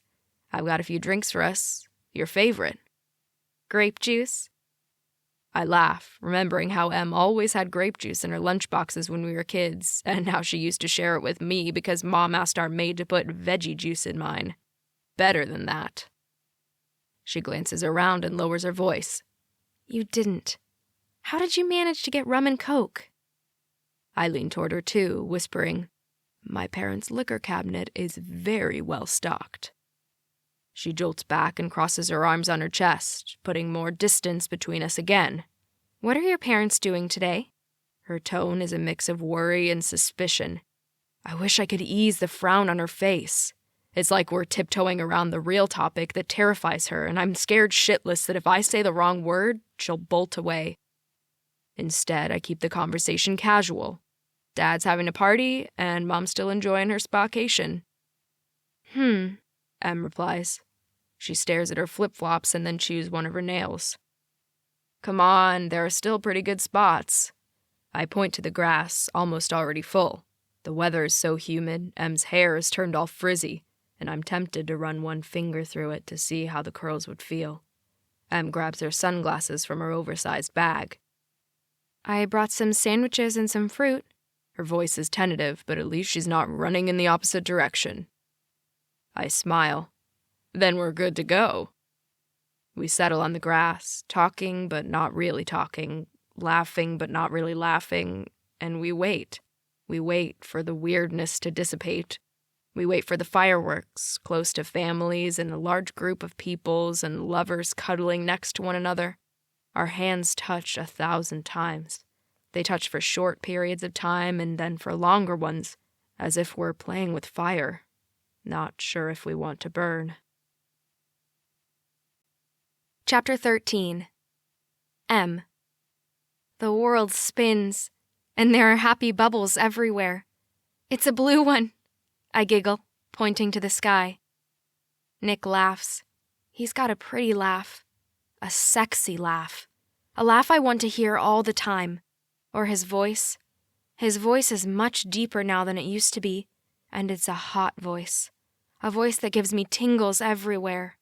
So blue, I say again. I lean into him. He's warm. It's red, he says and kisses the top of my head. I kick off my shoes and my fingers play drums on his thigh. It's pretty, I tell him and then tilt my head so I can look at him. Do you think my real mom's pretty like Amanda? Do you think it's that Claire Carter lady? The words tumble out of my mouth and they're kind of slurred together. Or maybe they should be slurred together. That's an important question. I shake my head, concentrating on the way his green eyes are almost blue right now. I didn't want to talk to you. I close my eyes. I didn't want to see you. Why does your dad have information I don't? What does he know? Why? I open my eyes again and then shake my head. I don't want to think about it. Nick says something, but I can't hear him. I love the way my body feels against his. I love the way he smells, the faint cologne he's had since he turned 16. I love him. My chest expands and then constricts. I can't say that to him. No, no, no. He whispers and his eyes cloud with worry. I look up in the sky. I like you, I whisper. I really, really like you. He tenses behind me and I know he's looking for an easy way out. I should feel hurt or confused or sad or disappointed or angry, but instead I look at him, daring him to say something. We should get going, he says, and random laughter bursts out of me. I was trying to stay serious, I swear, and maybe my laugh sounds wrong, kind of like a sad clown's laugh. You don't like to talk about your feelings. You love to show up with one random girl after the other, but do you ever confide in them? Do they know you? I slap my hand on my mouth. No Filter M, that should be my nickname or my superhero name. No Filter M to the rescue. I giggle at my own joke and sip a bit of my drink, but he gently takes it away. I talk too much, don't I? It's like I don't have a filter. I mean, it's not that I don't have a filter. I don't want to have one with you. With you, I feel like I can talk about anything and you won't judge me, you won't make fun of me. Oh, you might make fun of me, but not in a mean way. My stomach churns and I roll on my side, stretching, trying to make the feeling go away, but it's there and soon I feel like retching. I think I'm going to get sick. Let's get you out of here. Nick jumps to his feet. Nick doesn't need a nickname. He acts like a superhero in my mind most of the times, except with all those girls. I hold on to my stomach. Take my hand, he says and pulls me up. The bathroom's over there. I won't make it. I moan and wobble to the side. There are only a few people scattered around, and I throw up in the bushes. Oh my God, everything's spinning. You can do this, come on. He wraps an arm around my waist. I'm so sorry, I whimper. I didn't mean to throw up like this. My steps are hesitant and my stomach gurgles. Nick stops suddenly and I'm about to protest that everything spins again when he gently wipes my mouth with cold water.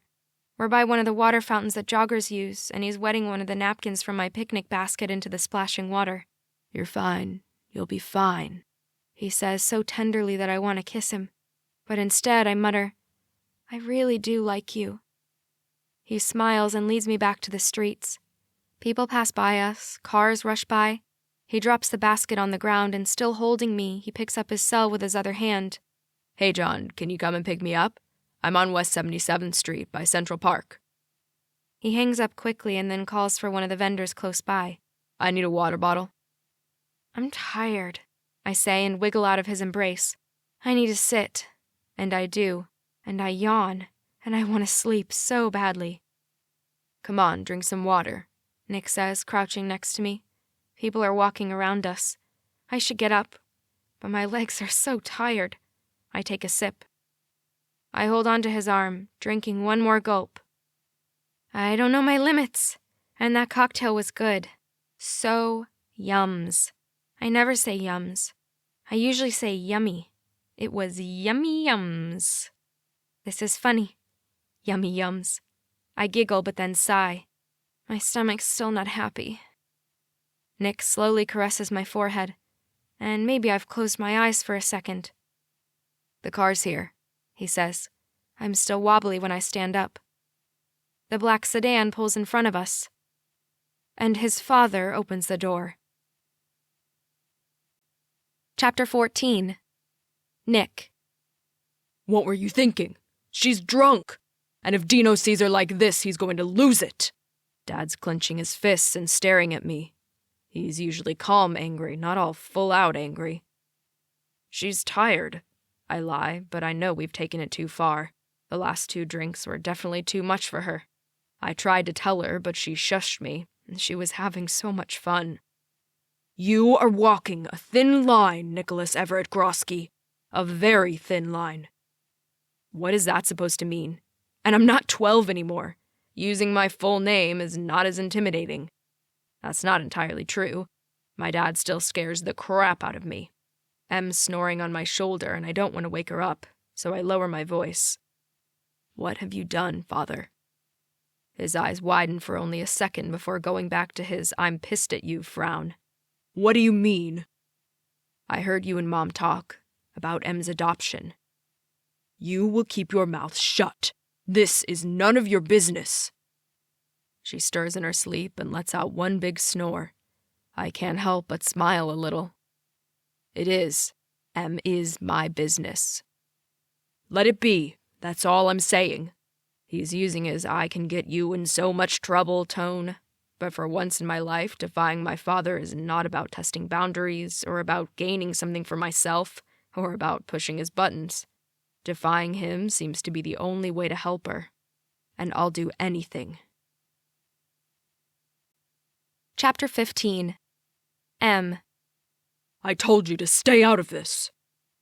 Distant voices stir me out of my restless sleep. My head pounds and I groan.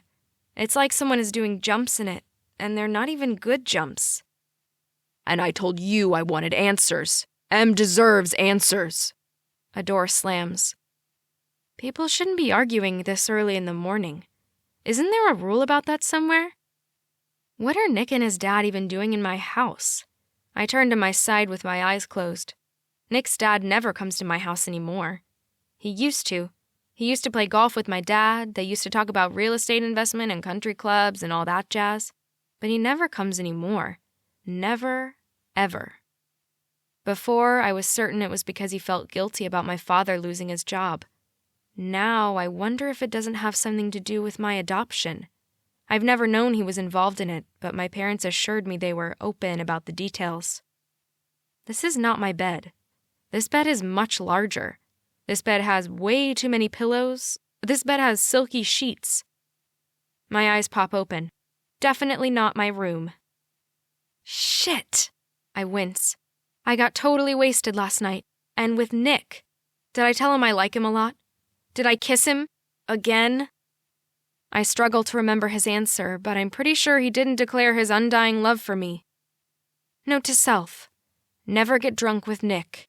Again. My parents are going to freak out I didn't get home. And his father came to pick us up. That's great. I struggle out of bed. I'm still in my dress from last night, and I cross my fingers this guest bedroom is on the first floor so I can escape without anyone noticing me.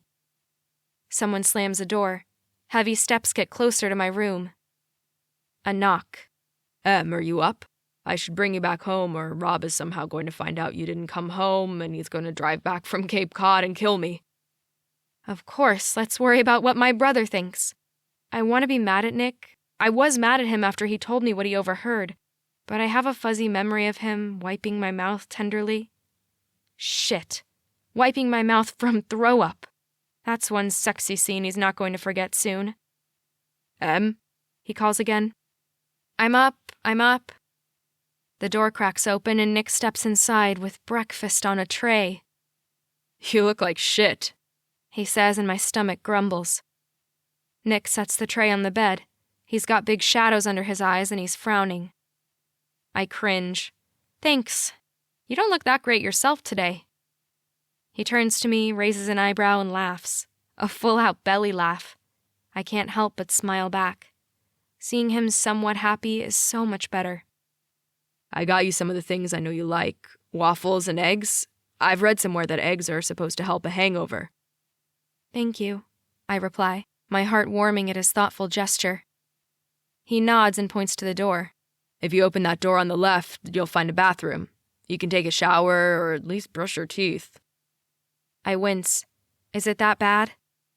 I can smell your breath from here, and it ain't pretty. He pulls a chair over and sits close to me. I'm sorry I drank so much.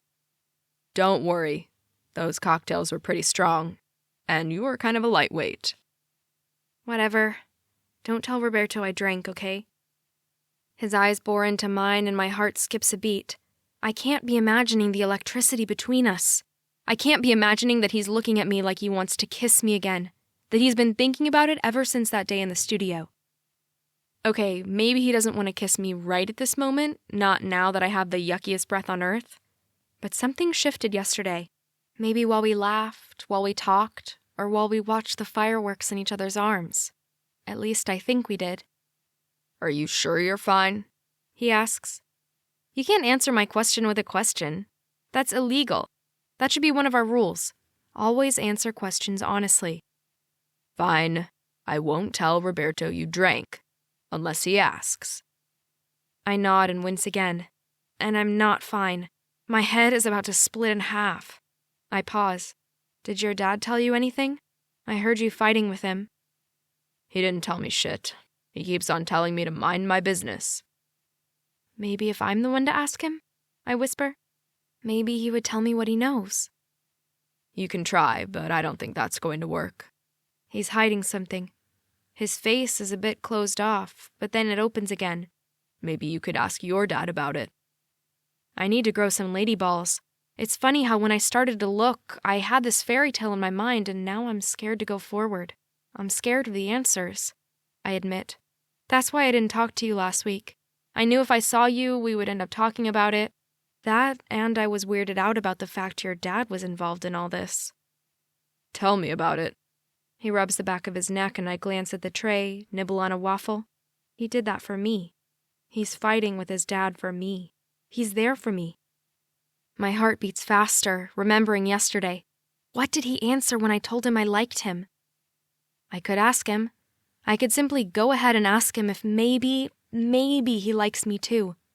If we were still in 6th grade, I could pass him a note. Why can't I ask him? I kissed him the other day and it was a pretty amazing kiss. He kissed me back. I know he did. If I hadn't played it off, we might still be making out now. Days later, we would never have left the dance studio. Maybe he never would have told me about what he overheard. Maybe it would have all been simpler. There, I brought you an aspirin, too. It should help. Instead of dropping it in my open palm, he carefully sets it on the tray, as if he's afraid we could inadvertently touch. I'm going to take a quick shower and brush my teeth. I stand up, and then turn to him, wanting to say something, wanting to ask him, wanting to hear his answer. Nick clears his throat. I'll wait for you downstairs. He stands up and hurries out of the room without another word. Maybe it's an unspoken answer to my unspoken question. Chapter 16. Nick. Let me walk you. I lean against the door as Em puts on her flip-flops. Let me do the gentleman thing here. I smile my most charming smile, the one that usually gets me out of trouble easily. I need some time alone, she says. You're breaking my heart, I tease her, but I'm not getting the expected reaction. Am I? She mutters, looking up at me and then glancing away. I can walk the 10 minutes by myself. I need a bit of time anyways. She pauses. I'll call you after I talk to them. Okay, I'm going to talk to my dad again. Not that I have high hopes for what he's going to tell me. We stand in front of one another awkwardly. I've never noticed until now how much preparation or thought there is behind saying goodbye to someone. Should I hug her? And if I hug her, for how long? And I think Em got my balls tied somewhere in her bag. She leans forward at the same time as I do, and we barely avoid a head-on collision. This time she smiles, and it's genuine, and it's making it difficult not to pull her to me. Like this morning, in the guest bedroom.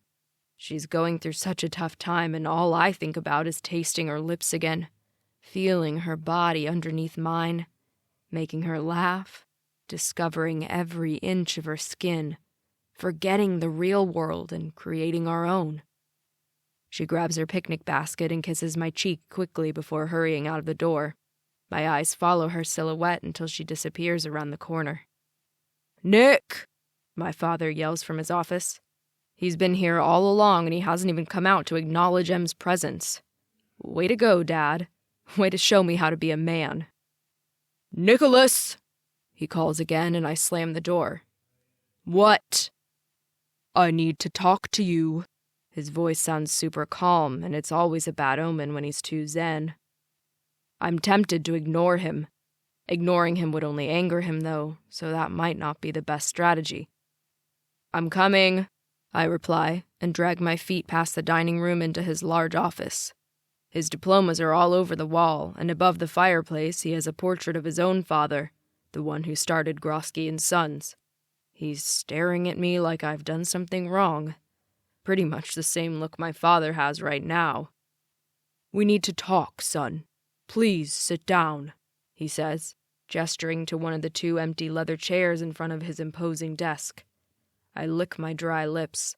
Em's kiss seems so far away. "What's going on?" I ask.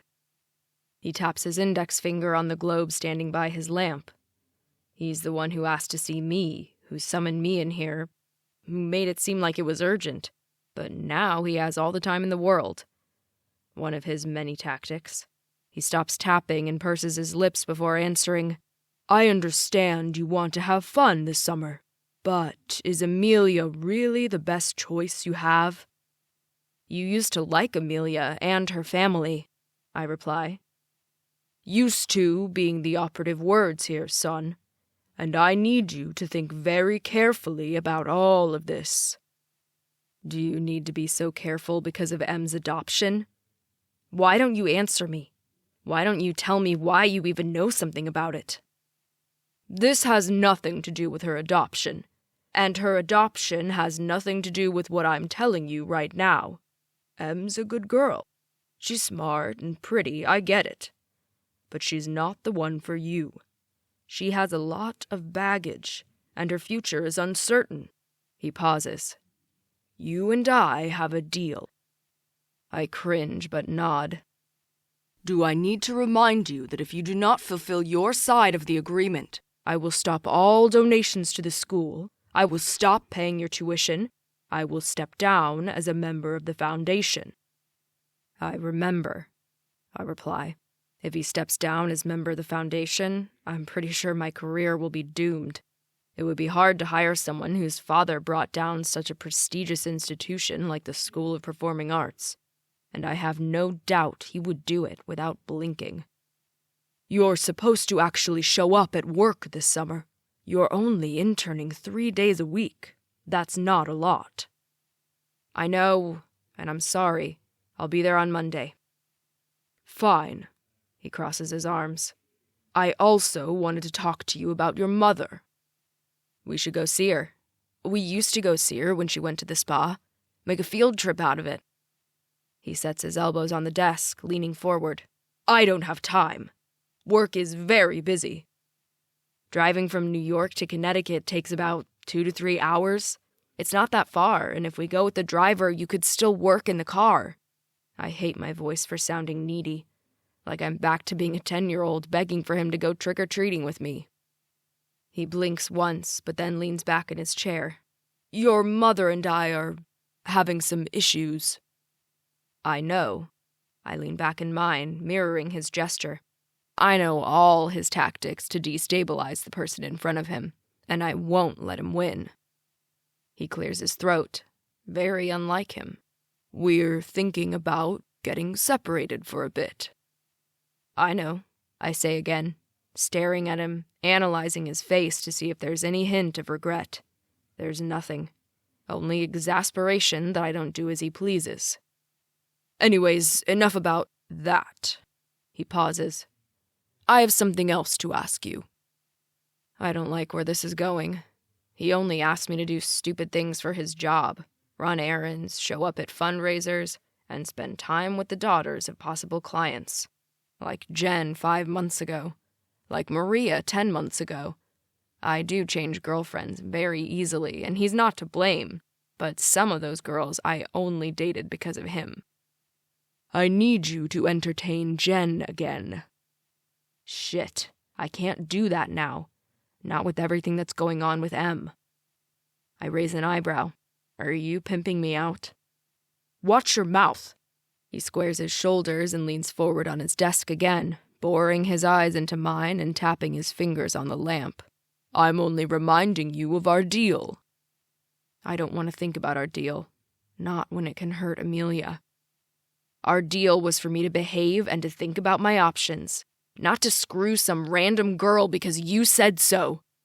Dad slams his fist on his desk in a rare outburst of emotion. "I never asked you to screw her. I would never ask you to do anything like that. I only want you to remember that you have duties here, too. It's not only do as you please at your dance school. It's not only about what Nick wants." "That's right. It's all about what you want. Dino wasn't helping you with your shitty deals anymore, so you fired him. I'm not doing as you please, so what? You're going to fire me too?" "Don't tempt me, Nick. Do not tempt me." His tone is back to being super calm, very even. Whatever. "And let me tell you something else. You stay out of Dino's affairs. You're so narrow-minded. You think you have all the answers. You have none. You leave Claire out of everything, and you leave Emilia alone." I bow to him as graciously as possible. "Yes, sir. Yes." And then turn on my heels and slam the door. Chapter 17. M. "Hi, honey," Mom says when I enter the kitchen. I haven't even changed yet, and she frowns. "Hope you had fun yesterday. Luckily, Nick texted me to let me know you were staying over there." Oh, that's why I didn't have thousands of voicemails or frantic messages. It was interesting, I reply, and Dad raises an eyebrow. "Roberto told us you and Nick ended up going to the fireworks by yourself, but he didn't say anything about you spending the night. We didn't know until almost midnight that you were going to sleep in his guest bedroom." Dad emphasizes the word guest. "It was okay for you two to do that when you were 10, but you're older now. I don't think it's such a good idea to spend the night at Nick's." Dad can't even look me in the eyes. Mom clears her throat. "What your father is trying to say is..." "Did you ever have that conversation with Roberto?" My voice sounds pissy, but I can't help but fume. I didn't have a good night's sleep. I can't remember half of yesterday, and no one wants to answer my questions. Dad must know more than what he lets on. And now this BS? "Emilia," Dad replies. "I mean it. Roberto used to not come home for an entire weekend, and I only recall you telling him to be careful and to have fun. Those were your words. Why can't I be careful and have fun too? Whatever it is you meant." My voice rises. "And let's not tiptoe around every single topic. You don't want me to hang out with Nick." Mom protests. She shakes her head. "We do want you to be careful with your feelings. Nicholas is great, but..." Nick is the only one who's speaking the truth to me. He's the only one who's trying to help me find my real parents. I look down, not wanting to see the way my mom flinches, not wanting to see the way my father's eyes widen, not wanting to see how my words hurt. "We told you we would help you. We are helping you," Mom says, her voice faltering and my heart breaking. "Do not use this tone with us." Dad stands up. I've forgotten how tall and imposing he is, but I won't back down. Not this time. "Do you remember Claire Carter, Dad? And why does Nick's father have documents about my adoption?" Dad's mouth gapes open for only a second, but I see it. I see he's taken aback. Mom shakes her head. "What are you talking about? Nick's dad helped us with some of the paperwork for your adoption. But that's the legal part of it. He doesn't know anything else." She chews on her lip. "And Claire was your father's assistant a long time ago. What does she have to do with anything?" I cross my arms on my chest. "Yes, Dad. What does Claire Carter have to do with anything?" "I don't know what you and Nick think you have uncovered, but you're ridiculous, both of you." He sounds annoyed, but then he takes a deep breath as if to calm himself. He sits back down and attempts to smile soothingly at my mom. "Nick's dad helped with some of the paperwork, and Claire was my assistant at the time." "That's bullshit," I say and wince. I never curse in front of my parents. "There's more to it than this, and you know it. Mom doesn't, but you know it. And I'm going to find out what it is." I hurry out of the room, stomp up the stairs to the sound of my father telling me I'm grounded, of Mom asking him what's going on, and I slam the door. I start up my computer and type Claire Carter and Grawsky and Sons. Her LinkedIn profile shows up. I click on it. She's pretty. She's got brown hair, kind of like mine. I lean closer. Could she be my mother? And what would it mean? Oh my God, did Dad have an affair with her? Is that it? Is that why Mom's not supposed to know? I shiver and close the laptop.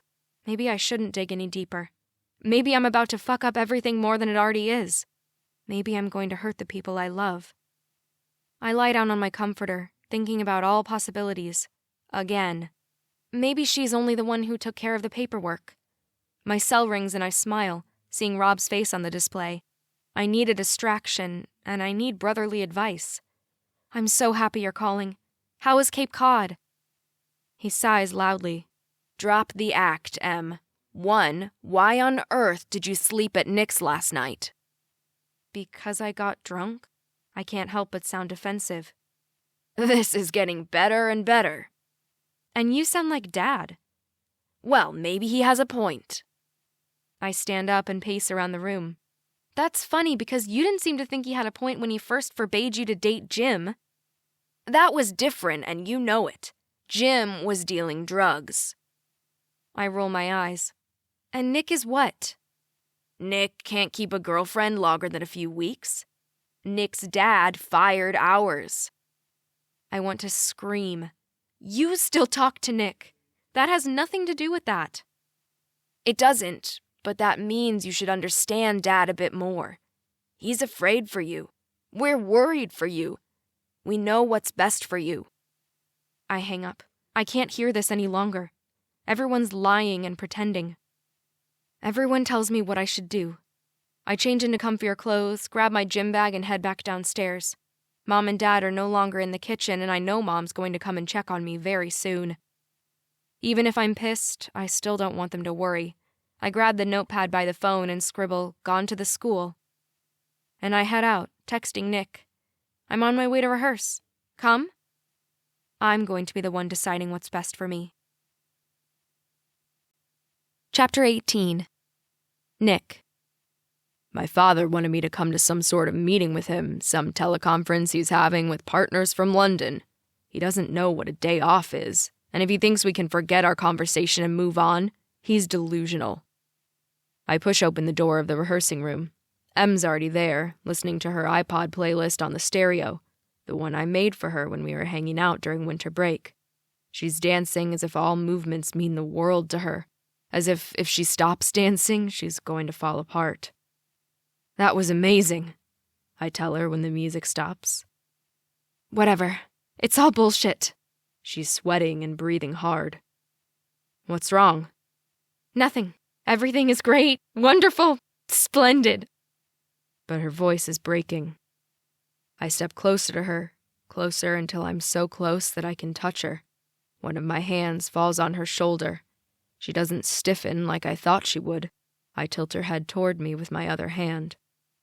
What's wrong? I ask for the second time. Nothing, she whispers, and I'm about to call her on her bullshit when her gaze focuses on my lips. The last time that happened, we had the best makeout session of my life. She wraps one hand behind my neck and whispers, I remember yesterday I told you I really, really like you. I remember, I reply, and then, even though I know I shouldn't be kissing her, there's no way in hell I'm pushing her away. She's too close, too intoxicating, too sexy. When her lips brush mine, it's like we're both on fire. It's like our lips have been waiting to meet again, waiting to be together again, never wanting to let go. I'm hard instantly, and when she whispers my name, I get lost in the moment. I nudge her mouth open and kiss her like I always wanted to, with everything I've kept bottled up for the past year, like it could be our last kiss. It should be our last kiss, but I can't get enough. My hands roam her back, and then she's against the mirror, and one of her legs wraps around my waist. And I'm about to explode. She molds to my body so perfectly, and I love the way she feels in my arms, like she belongs there. But then I remember my rules. I remember I'm not supposed to be kissing her. I remember my promises to Roberto. I remember she feels insecure and sad right now. I pull back gently. She bites her lip. That's what she does when she's unsure. I kiss her one last time, a small peck, something to reassure her that I don't regret kissing her. Because I don't, but I'm not sure what to do. She runs her hand down my back, slowly, teasing and tender, but her voice sounds so tired when she says, If you tell me you can't kiss me because of my brother, I'm going to kill you. I had a shitty day, and I can't take one more rejection. Kissing you seems like the only thing that makes sense to me right now. Oh, she smiles. But you know I can't have a relationship. I can't. Once school starts again, I'm going to have to work even harder than now. And my parents, it's complicated. And yes, your brother clearly would kill us. He would kill me if he found out. How about we forget all of that, all of this, for the summer? One summer, and then we go back to being friends, and that's it. Nothing more, nothing less. You deserve so much more than that, I reply, even though I can picture it. Even though she deserves much more.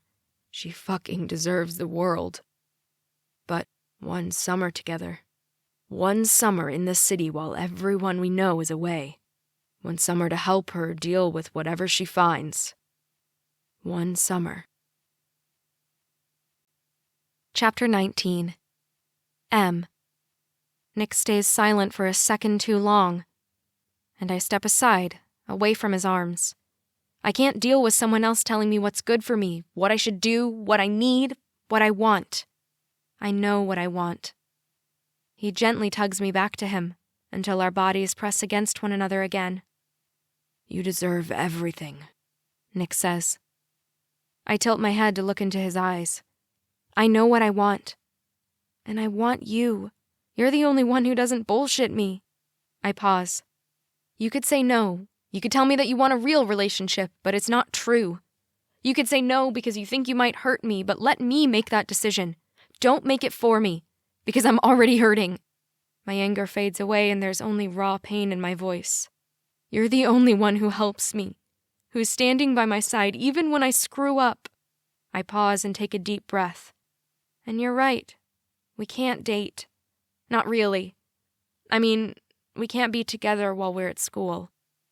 He raises an eyebrow like I'm full of shit, but he's right. My fairy tale romance is too good to be true, and I'll get what I can, but under my own rules. I continue. It's going to be too complicated, too many expectations, and then what happens if we don't work? Then what? We pass each other in the hallways, I see you with your flavor of the hour, with your arabesque of the minute, and I say nothing? At least, with an expiration date, we both know what we're getting into. My arabesque of the minute. He kisses my neck and my body tingles. I'm not that bad.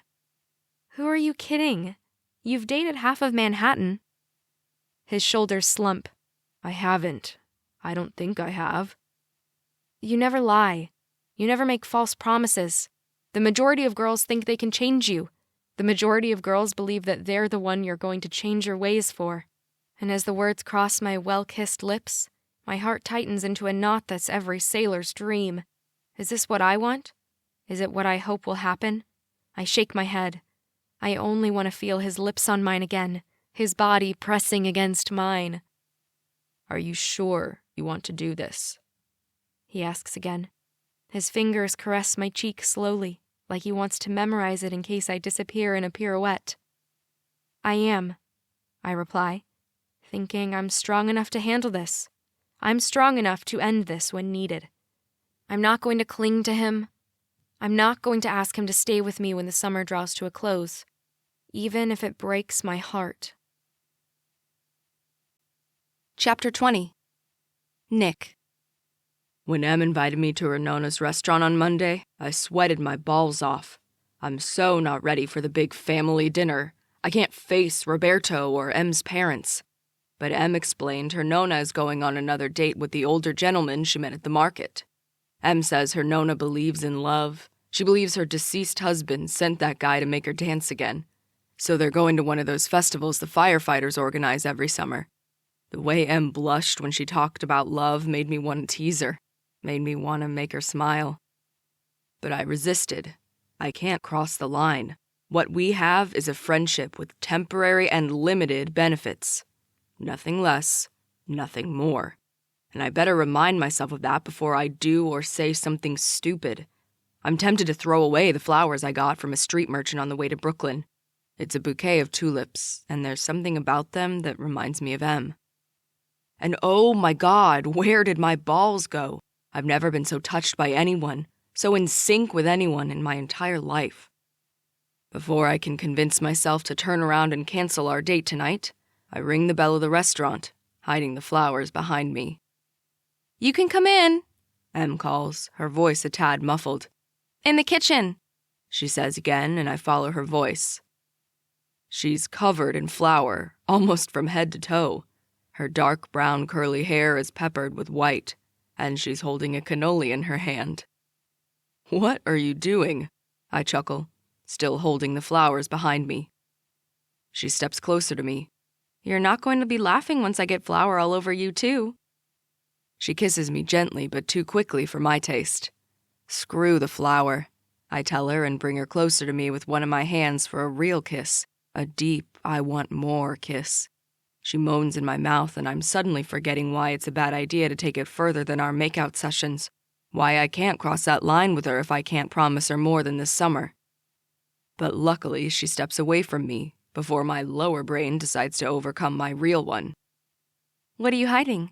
She's smiling that bright smile of hers, the one that touches both brains of mine. I run my hand through my short hair and then shift on my feet. I've never been this nervous with a girl before. I hand her the flowers. A guy was pushing these outside the subway. For you. I don't tell her that I thought of her as soon as I saw them or that I was worried she might not like tulips. She takes them carefully and gazes at them with the tenderness she sometimes has when she looks at me. Shit, I am in trouble. I love them. Thank you. She kisses my cheek and then skips to the other side of the messy kitchen to get a small vase. She arranges the flowers in it and then turns back to me. I made lasagna this afternoon, for us. And then I've been trying to make my Nona's cannoli for dessert, but I've been having issues. She blows a strand of hair away from her face, or at least she tries to, but it keeps on falling back. What type of issues? I ask. It doesn't taste the same, she replies and pulls out a tray full of delicious-looking creamy pastries. Here, taste one. I plop it in my mouth and it's my turn to moan. Those pastries are absolutely amazing. These are wonderful. I stare at her lips. Like you, I want to forget about the pastries and the dinner and everything else right now. I want to carry her onto the nearby counter and see where it takes us. But then she switches topic and it calms me down as quickly as a cold shower. Roberto's pissed at me. For what? I tilt my head and tighten my fists. Don't sound so scared. It's not about you. I cock an eyebrow. Rob called me on July 5th to tell me to stay away from Em if I couldn't offer her forever. We talked about it, and I somewhat came to a truce with him. She bites her lip. Fine, it's still a bit about you, but mainly it's about me not giving up on looking for my birth parents, despite what Dad said about Claire Carter. She pauses and picks up another pastry before dropping it into her mouth. If she licks those lips one more time, I will forget my promises to myself. Maybe he's right, though. Like, what else do I know? Based on her LinkedIn profile, she's an executive assistant for Procter & Gamble now. But all I have is what you overheard. And I'm so scared. What do you mean? Didn't you ever get so close to something you really wanted, only to have it taken away from you? But that's my own fault, so instead I reply, yes. Remember the lead at last year's showcase? It was mine for only 5 minutes. That's because you were only a junior then. They don't give leads to juniors. I'm sure you or Nata could get the lead. She frowns. Is the flower getting to your brain? Maybe Nata, but not me. Whatever. You know you're good, and with us practicing every day, you're getting even better. I pause. I couldn't find anything in my dad's office yet, and this week might be tough because he's working from home a lot, but next week, we could try to dig deeper in there. There's some important conference. He wanted me to come with him as part of my stupid internship, but I told him no. You never talk about it. About your work there. Because I don't want to tell you about Jen. Because I don't want to show you how low I can go to get what I want. Because I'm afraid you're not going to look at me with so much passion in your eyes. I purse my lips. Not much to say. Dad put me in an office with a real intern, one who graduated from Harvard Law and who wanted to get into business. All I do all day is listen to him talk about how awesome my father is and how he wants to become like him. Luckily, it's only 3 days a week and I get to leave early. Sounds like fun. She nudges me and I capture her hand in mine, bring it to my lips and gently kiss it. No, this is fun. I kiss her cheek, then her lips. This is amazing. I kiss her neck. This is fucking amazing. I steal one of her pastries. I promise you, Em, I'll help you in any way I can, and then I'll make sure you smile at least once a day. She giggles, blushing. Why is that?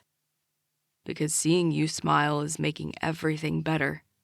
Everything. This time, when I kiss her, I don't hold anything back. We may only have one summer, but it's going to be a summer like no other. Chapter 21. M. A few days later, I still can't believe Nick and I are somewhat of an item. I still can't believe that I'm so much closer to finding my birth mom. I still can't believe how everything can change in the blink of an eye. "Where are you going?" Roberto asks me as I'm about to head out. If I tell you the truth, are you going to lecture me or are you going to tell me to have fun and say hi to Nick? I cock my head to the side, watching his reaction. He sighs but pulls me to him for a quick hug. "Have fun, say hi to Nick." He pauses. "He knows I'll kill him if he hurts you." I roll my eyes, but my chest feels much lighter, knowing I don't have to hide from Roberto. I give him a quick kiss on the cheek. I'm happy, and that's what counts, right? I pause. Plus, you said yourself that you were enjoying every second with Giovanni because he has to go back to Italy at the end of the summer. I'm sure you understand. His smile is sad. "Yes, but both Giovanni and I would love to make it work. We're not going into it with an expiration date on our relationship." I flinch, but then shake my head. I'm not saying I won't cry at the end of the summer, but let me be. Let me make my own mistakes, especially when they don't feel like mistakes at all. He hugs me again, but this time it's warmer, more protective. "Be careful. That's all I'm asking." You too, I tell him and skip out of the house before Mom has a chance to join in the discussion. I haven't talked much with my parents ever since that day I threw Claire Carter in their faces. I'm still hoping they'll come around. I know they'll come around. But for now, my heart hammers in my chest as I hurry to the School of Performing Arts, where I have a date with Nick. For once, Nick's arrived before me, and for once, I get to watch him as he leaps in the air, as his muscular torso bends to the side, as he moves in such a way that my entire body flames up. He's not only hot, he's super sexy. He's mesmerizing. He's looking at me. I clear my throat. Nice moves. And I think my face gets even redder.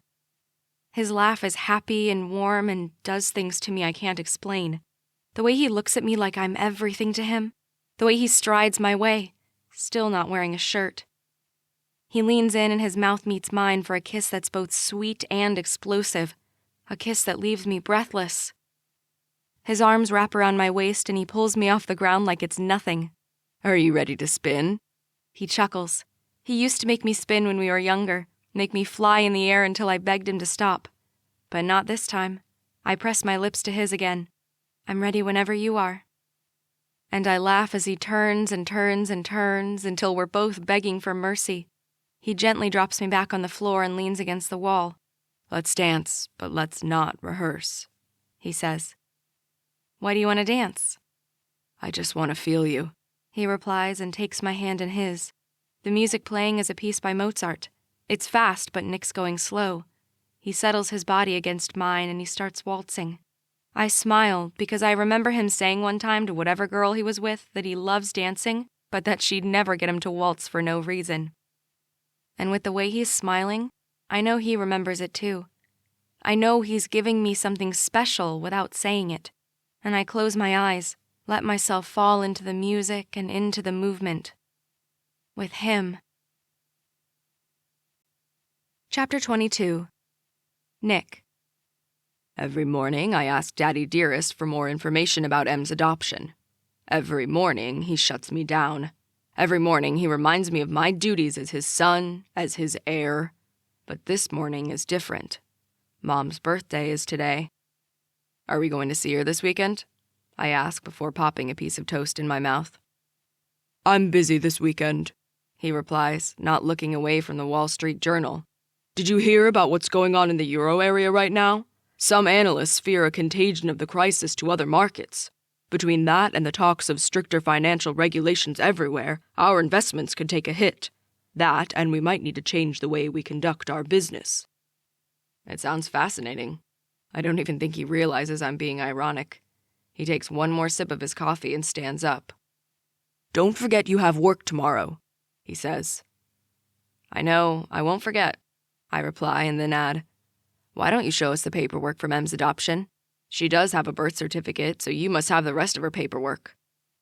"I told you, this is none of your business, and I'm bound by client privileges, as you will be too once you realize your career as a dancer is not what you want for your life."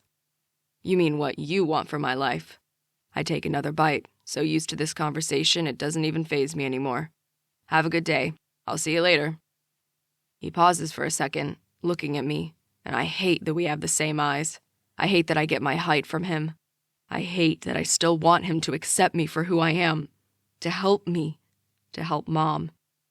See you soon, son. And like that, he's out of the house and out of my life, as always. Em arrives almost as soon as I call her. She's wearing one of those sundresses that is meant to be taken off slowly. But we're going to see Mom, so not really the direction my thoughts should take. Are you sure you want to come with me? Of course. It's your mom's birthday. She's going to be so happy to see you. She gives me a hug. It's spontaneous, and it's not a friendly hug. It's a full-body hug. And I think she's as surprised as me by it. But when she pulls away, I tug her back to me and melt into her embrace. Let's get going. I kiss her gently on the lips, like we've been doing this for years instead of weeks.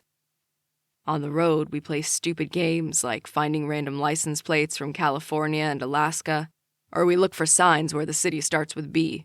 We listen to music, sing out loud, and then we play 20 questions. During the trip, my hand casually falls on her thigh and my fingers trace circles underneath her dress. She tenses at first, but then she pulls her dress a bit higher up. I have to restrain myself to not simply take the next exit and park somewhere. But then she takes my hand in hers and intertwines our fingers. Her skin's so soft and she smells like peaches and flowers and summer. The GPS lets me know I need to turn right. I didn't tell her we were coming. Why? Em asks. Because I didn't want her to tell me I couldn't come. Because I didn't want her to lie to my face about what I overheard. It's her birthday. She hasn't seen you in a while. Don't ruin it for her, Em says, and I squeeze her hand. Your father seems to be the one who knows more about my adoption than she does. It's killing me to say that, but don't mention anything to your mom. Not today. Definitely not today. She pauses. For me, don't ask anything. I clear my throat. I know.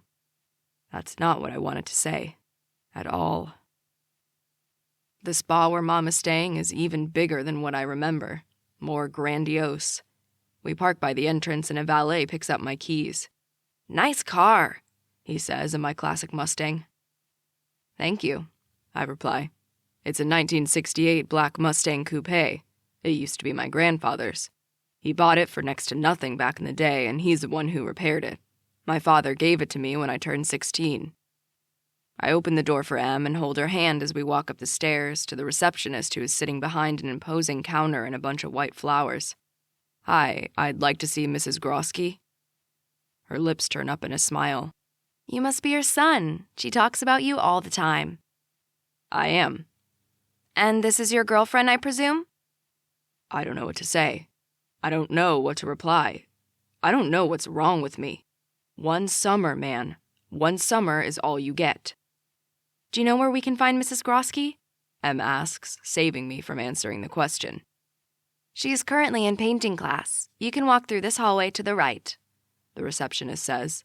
But let me call first. I let go of Em's hand and she frowns, but then smiles again. I can see why your mom loves to come here. It's so peaceful. Soft music, the high ceilings, the mountains all around. It is definitely more peaceful than the war zone at home. The receptionist hangs up the phone and gestures to the beige couches. Mrs. Grawsky will step out of her painting class to welcome you.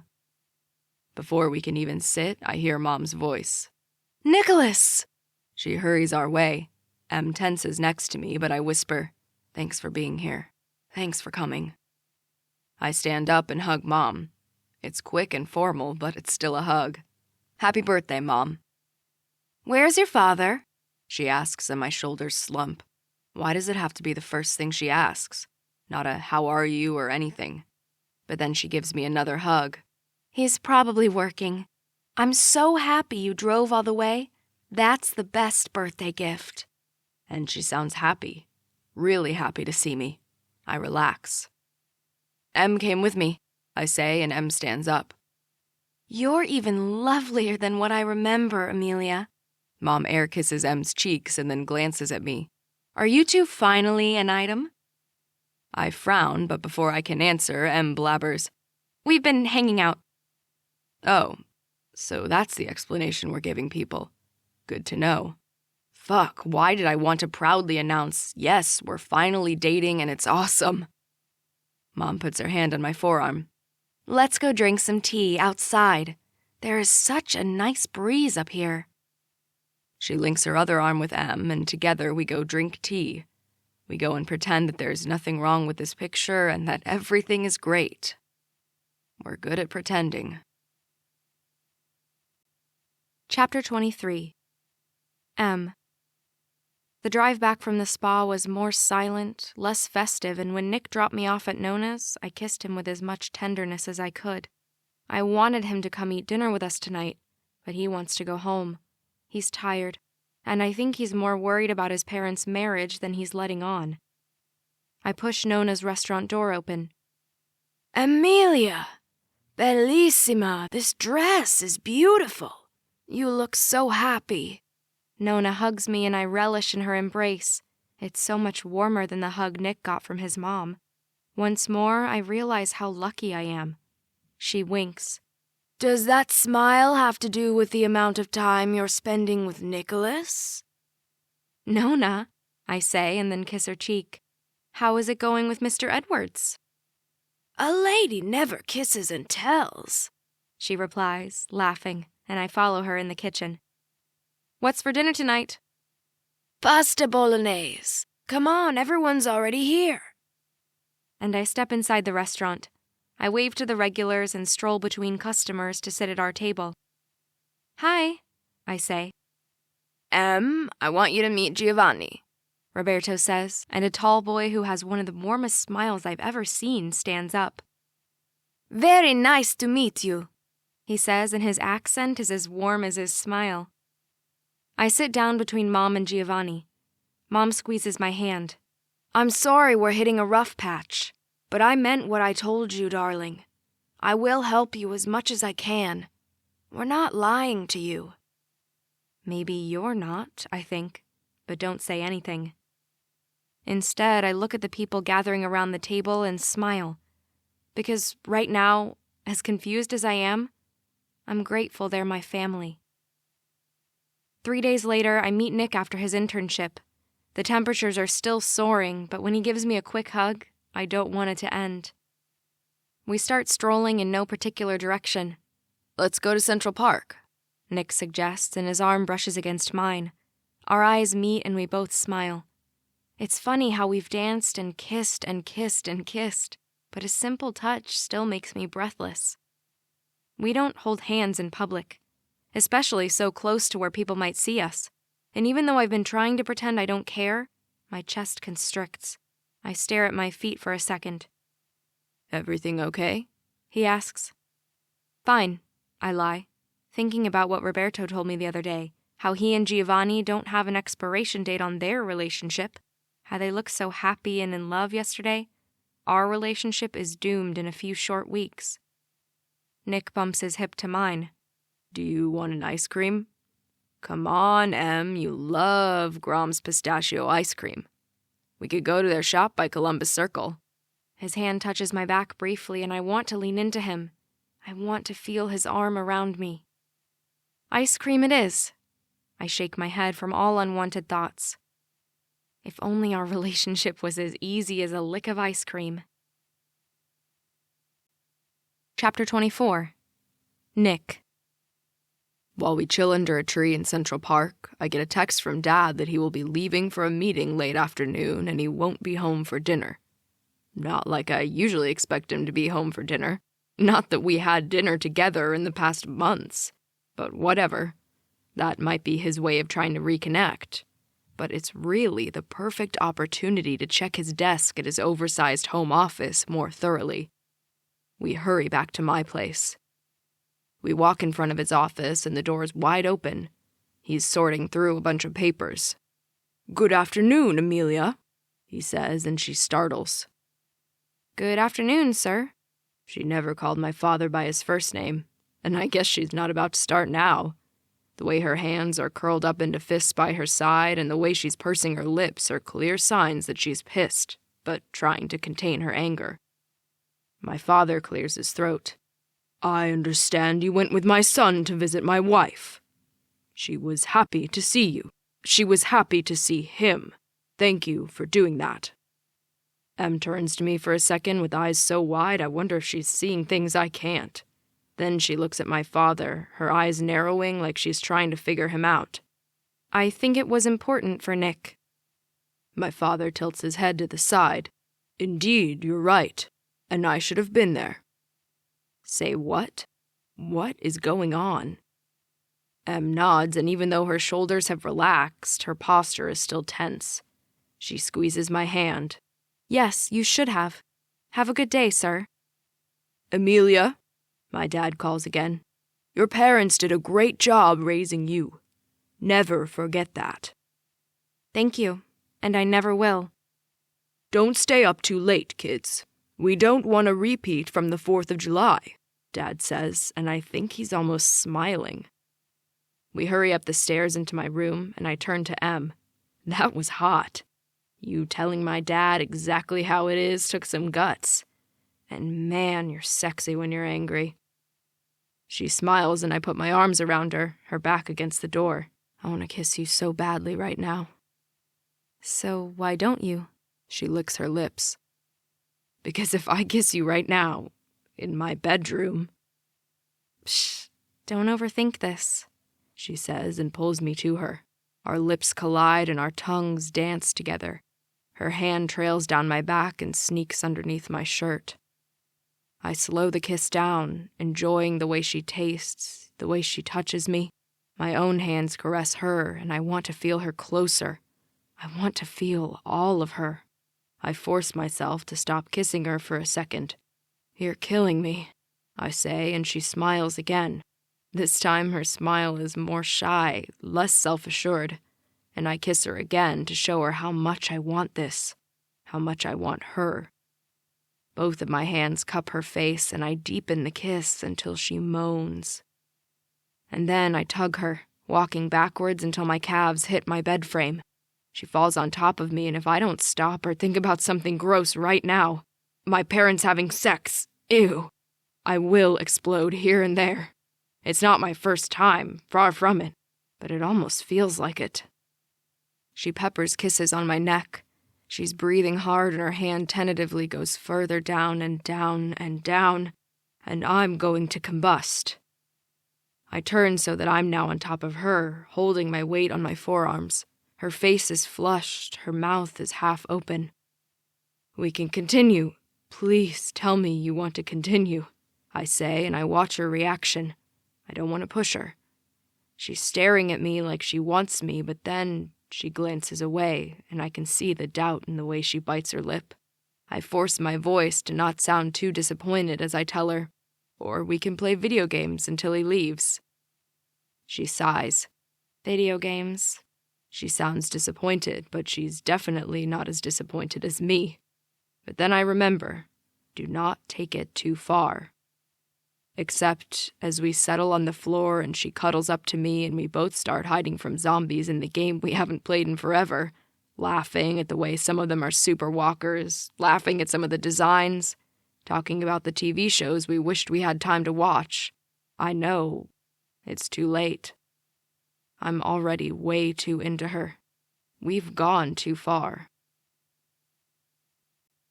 Chapter 25. M.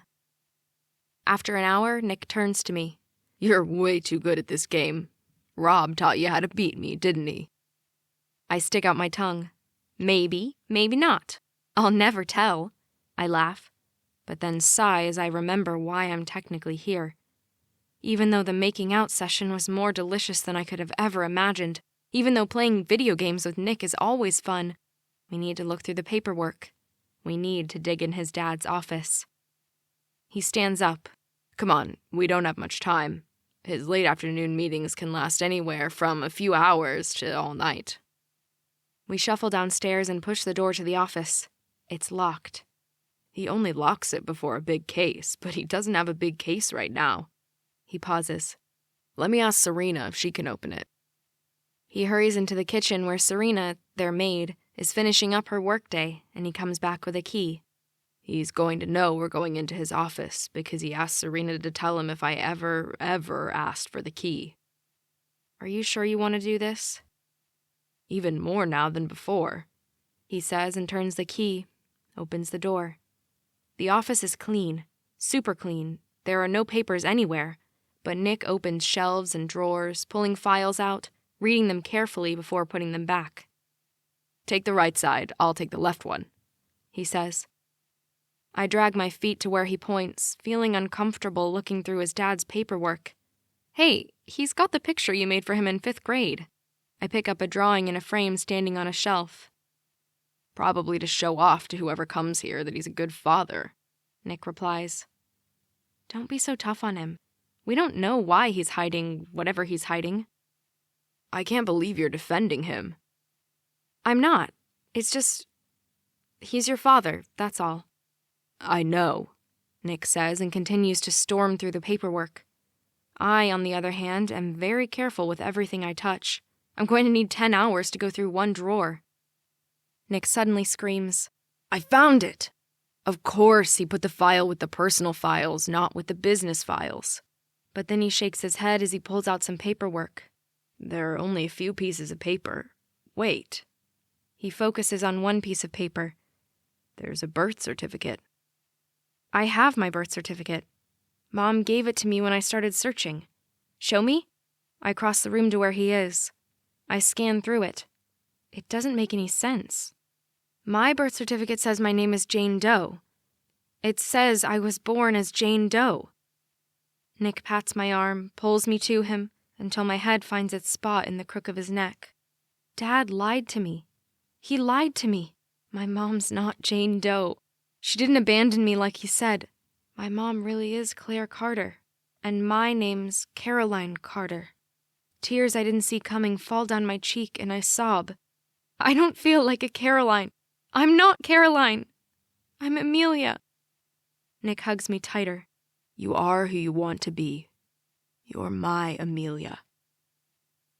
I cry in his arms for what seems like forever.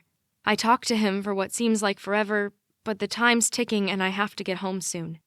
I don't want you to be alone, he says, and I almost hope he's going to tell me I can sleep over, but instead he pulls his cell out. Rob, he says after a second, can you come and pick Em up? He pauses and frowns. I haven't done anything. She needs you, man. She needs her brother. He kisses the top of my head and cradles me in his arms. We're at my place. Okay, we're waiting for you. He hangs up. I don't want to see him, I say, and I sound like a whiny 5-year-old version of myself. You shouldn't be alone right now, Nick repeats. You're going to want answers, and Rob will be there for you. How about you? I ask, and I want to bite my tongue. I want to talk to my dad. He can't lie to me with those papers in my hands. Thank you, I say. Thank you for being you. The doorbell rings only a few minutes later, and as soon as Rob sees me, he pulls me into a hug. What's wrong? He asks, and the tears come back. Dad lied. He lied about my adoption. He knows who my mom is. What? Roberto stares at me. Dad lied, I repeat. Roberto shakes his head. I can't believe it. It's true, I say, and my tears turn into sobs. Roberto caresses my hair. Let's go home. Let's talk about all this at home. His voice sounds like he's unsure if he should believe me or not, but he's also not letting go of me. He's supporting me, like he always does. With his arm around my shoulder, he turns to Nick. Thanks for taking care of her, man. I owe you one. No, you don't. I owe you one if you make sure she gets home safely and that she's okay. Take care of her. Nick sounds serious, and they shake hands. It's like they have a new understanding, one I'm not entirely privy to. I'll call you tomorrow, Nick tells me, and he kisses me, in front of my brother, like it means something. If I wasn't so sad, my heart would swell. Roberto and I head back home, and I tell him everything on the way. He sounds too surprised to be in on whatever is going on, and based on what Nick overheard from his parents arguing on the phone, Mom didn't have a clue about Claire Carter. It leaves Dad. As soon as we get inside the house, I call his name. I sound drunk, but it's only my pain talking. He stumbles down the stairs, his dark hair sticking everywhere, not looking like the savvy businessman he usually is. I blurt much louder than I intended to. "Is Claire Carter my mother?" Mom follows him downstairs and her eyes widen. "What is she saying? Em, what are you talking about? Your mom abandoned you. We don't know who she is." My father's shoulders slump. "Yes, your mom is Claire Carter. I paid money for you." He turns to Mom. "I didn't want you to know, Amanda. She was ready to auction off her baby." He bores his eyes into mine. "She was ready to auction you. I couldn't let her do that." Mom pales and she leans against the wall as if she needed the support. "Why didn't you tell me? Why go through all the trouble to make me believe we went through an agency?" She sounds breathless. "We jumped through hoops, Dad tries to take her hand, but Mom shakes it away from him. His face falls and his shoulders slump. I haven't seen him this defeated even when he lost his job. "You said you didn't want to know who the mother was at the time, and it's complicated." Mom stares at him. "Tell me now, Dino. Tell us now." "It was a hard situation. That's all there is to know. Please, trust me.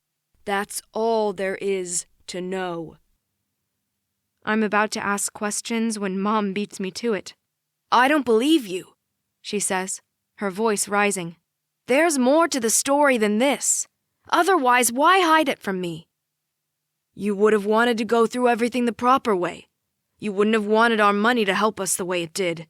You would have told me to go to the police," he protests. "You would have done everything right, but that would have meant Em might not be part of our family."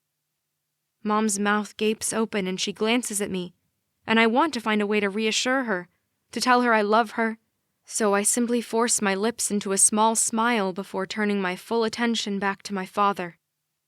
"I don't understand," I say. "You bought me. Basically, that's what you're saying. You bought me." "We saved you," he insists. "No one can say anything about the paperwork. The documents are real. You're our daughter. We played with the rules, we stretched the rules. Some might say we broke the rules. The guy..." He struggles to speak as if the words are too painful. Your birth father didn't know about the adoption at first. And then when he found out, he blackmailed us. Charles helped to take care of everything. The confidentiality agreements, making sure all the paperwork was done. We played on the sidelines of the law." He pauses, sighs deeply. "But I don't regret anything." His voice is so sure of himself at this moment that I'm not certain what to think, how to feel. I still have many questions, so many unanswered questions.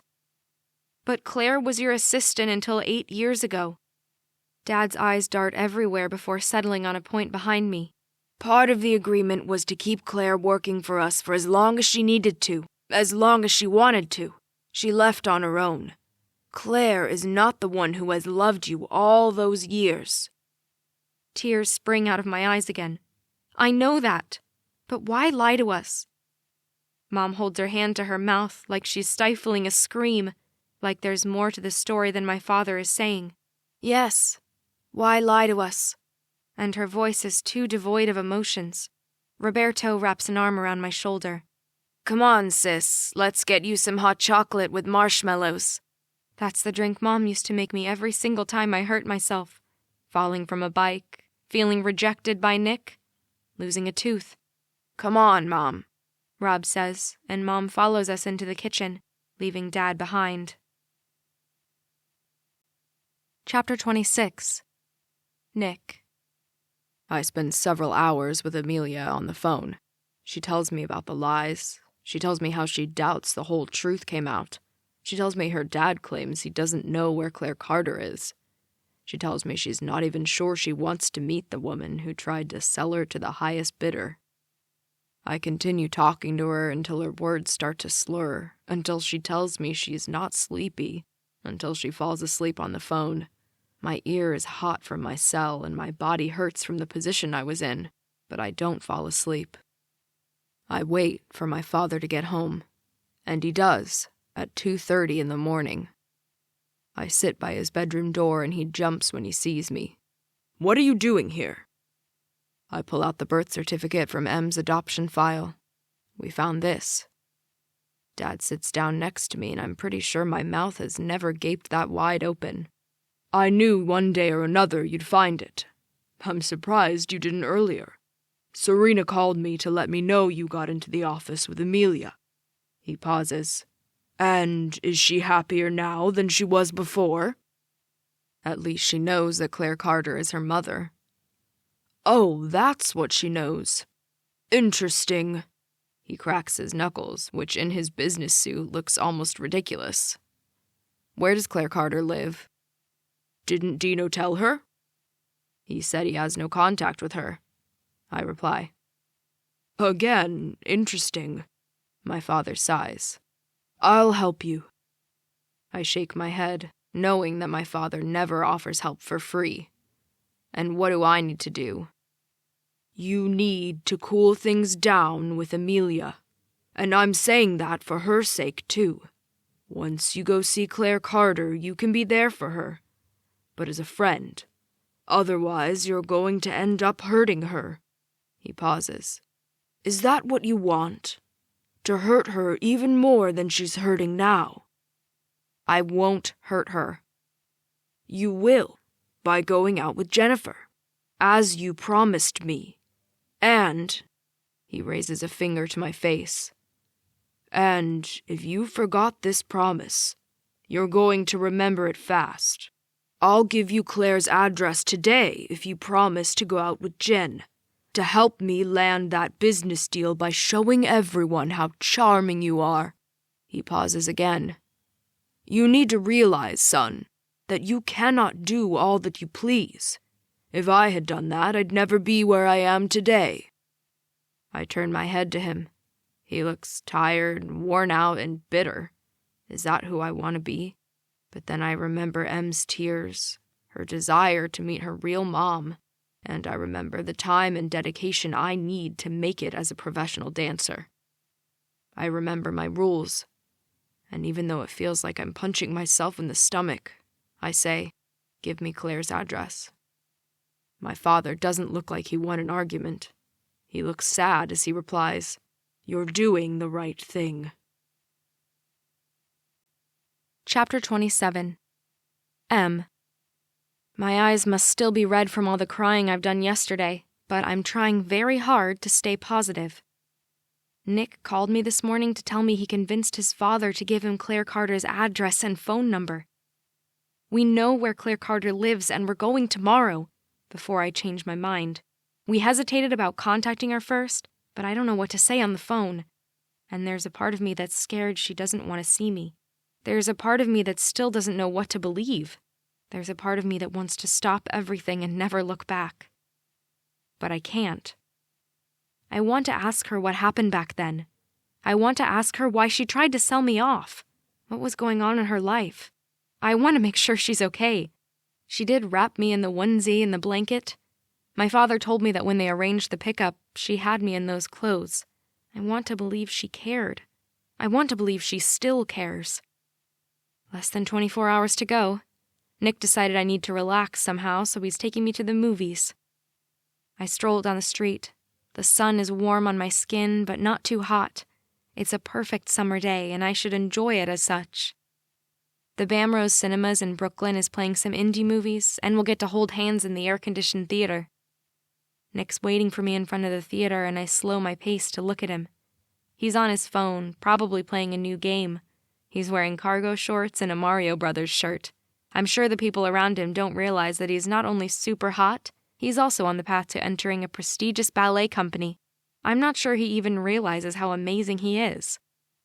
"You know, the best game isn't Mario, it's Zelda," I call, and he looks up, grinning as if he hasn't seen me for days, as if he didn't talk to me until I fell asleep on the phone yesterday.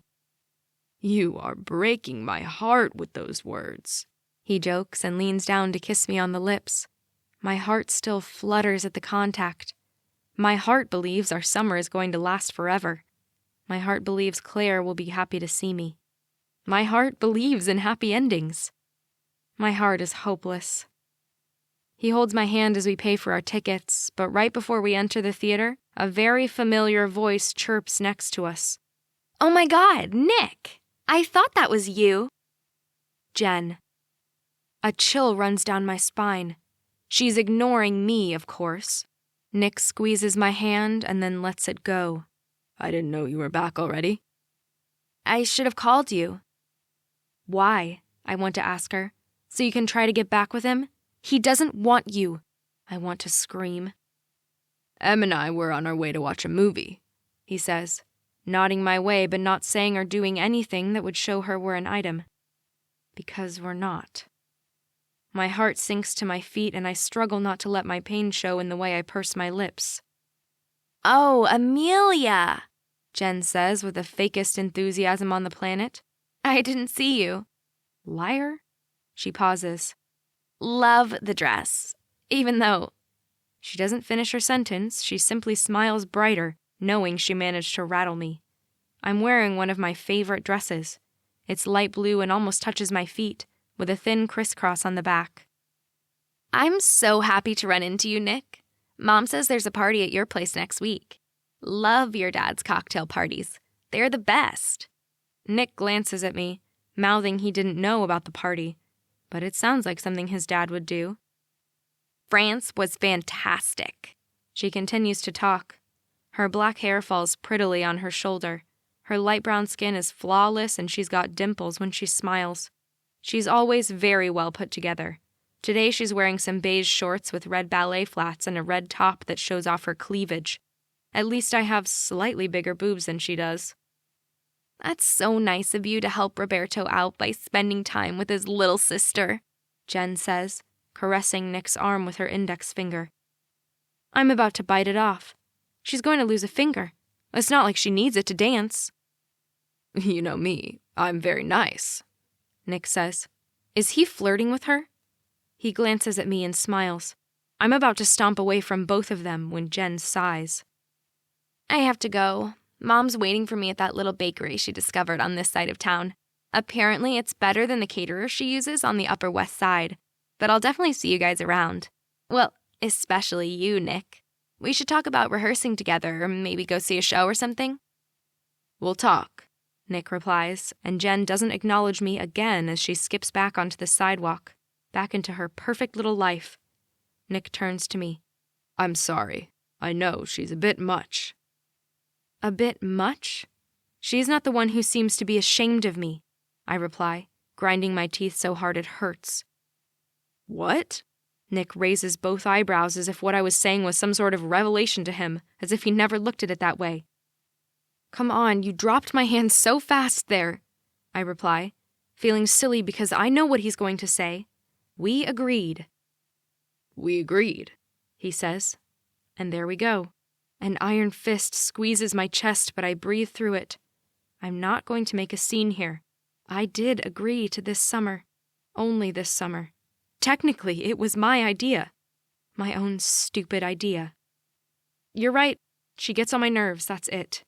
That's only half a lie, because right now he also gets on my nerves. For not wanting more. For not even acknowledging the fact he might want more. He wraps his arm around my shoulder and I stiffen instead of relaxing in his embrace. Be careful. Somebody else might see us, I sneer. It seems summer is about to end. Chapter 28. Nick. Em is tense the entire movie, and she's tense on the way back to her place. I can't blame her, but I honestly didn't know how to react when I saw Jen. I thought Em and I had an understanding. I thought she'd agreed that it'd be best not to take whatever we're doing past the end of the summer. And I'm no mind reader. She also gives me mixed signals. She's never said anything about trying to stay together. I rub the back of my neck and glance at her. She's strolling next to me, but not touching me. Usually our arms would brush, our hands would casually bump into each other, and then we'd smile. I love her smile. She's M. How can I tell her I agreed to date Jen again to get Claire's address? How can I tell her I've been doing this for 2 years, dating girls not only because I want to, but to help Dad? How can I tell her my dad would cut all funds to me if he knew we were serious? How can I tell her that I don't think I'm cut out for a relationship? I always put myself first, and my dancing is even more important to me now. She's blabbering, trying to fill in the silence while we usually never had to. Even our silences were full of unsaid words. Comfortable silences, fun silences, sexy silences. We're moving next week. I need to start helping Nona a bit more in the restaurant. She's blushing. The restaurant. Those images of her against the wall, of the way she tentatively touched me, of the way I wanted all of her. How I still want all of her. And I want her to really smile. I'm giving myself mixed signals. No wonder she seems confused. I say. She turns to me and her smile isn't the one I'm used to. She's giving me her perfect smile, but there's no warmth in there. Only sadness. Yes? Do you still want me to come with you tomorrow? My tone is serious, and inside, I beg her to say yes. Do you want to? She asks. I take her hand in mine gently, pulling her away from the traffic on the sidewalk into a little side street, and tilt her head toward mine. There's no way I'm going to let her do this all by herself. I want to be strong for her, no matter what she finds. I want to be there for her. I want to, I tell her. And then I kiss her. I wouldn't even care if someone saw. Chapter 29. M. Nick parks on the other side of Claire Carter's house. He stayed silent the entire drive to Jersey, as if he knew I needed time for myself. I played several scenarios in my mind. The hugging one, where all is good and well, and she's happy to see me, and she bursts into tears apologizing and telling me how much she's missed me, and she has a perfect explanation for trying to sell me off. All the way to the I don't know who you are scenario, where she doesn't even care that I'm here, and the indifferent one. Are you sure you don't want me to come with you? Nick asks, caressing my hand with one finger. It's soothing and comforting, and it needs to stop. I can't let myself get even more attached to him. Every moment we've been spending together, I've fallen harder and harder. I've fallen so hard I don't think I'll ever be able to get up again. I'm sure.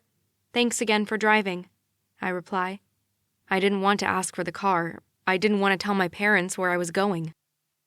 I'm here. I'm waiting for you right here, and if you need anything, you know our sign, right? I smile. I'm not going to moonwalk if I need help. That's ridiculous. Whatever. His lips turn into the most heartwarming smile I've ever seen. It's a smile that says, we're good together. It's a smile that says we could stay together forever. But what do I know? Maybe I'm like all the other ones. Maybe I'm like Jen and I'm only falling for a smile he's used on them. He leans in and I let myself believe for a second that everything is going to be fine. Nick is going to realize that we can make our relationship work, and my birth mother is going to be happy to see me. She's going to invite me inside her house and we're going to have tea. Why tea? I don't know. In my mind, it looks like a good way to introduce ourselves. I kiss Nick gently and then grab the bag I prepared especially for this visit from the back seat and head out to see my mother. I can't believe I'm standing here, in front of her home. The streets end in a cul-de-sac with little kids playing with their parents. The houses are big, though not enormous in-your-face big like Nick's, or the one we can no longer afford. They have nice porches with bunches of roses and welcome signs flowing in the wind. This is too idyllic. This is too much. I'm about to ring the doorbell when a kid rushes out the door and bumps into me. "Sorry, ma'am," he says, and he looks to be about 8 years old. He's missing a tooth and wearing a soccer jersey. His curly hair reminds me of mine and my heart stops. Then an older girl follows him outside. She's maybe 12 or something. She has the same locks, but her eyes are bright blue and she has better skin than I had at that age. She frowns like she's annoyed at something, but then her brother playfully nudges her and she smiles. She has braces and dimples. They could be my siblings.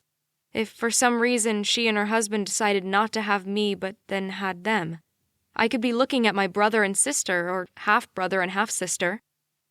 "Who are you?" the little boy asks. My lips form an "oh," but no sound comes out. They're staring at me now. A woman's voice calls from inside, "Wait for me," and then mutters, "Where did I put my keys again? Shauna, did you see my keys?" "No," the girl replies, still looking at me. Even though we don't have the same eye color, I feel like they're similar in a way, maybe in the shape. Slightly upturned, as Mom would say. She grabs her brother's hand and shields him behind her, like I'm a threat or something. My stomach crashes like a broken ballerina to my ankles. The woman, their mother, my mother, steps out, holding a caddy bag with their family name on it. Carter. I'm at the right house. She's less than a foot away from me. The woman who gave birth to me is less than a foot away. I narrow my eyes. Do I look like her? She has a little scar on one cheek. Where does it come from?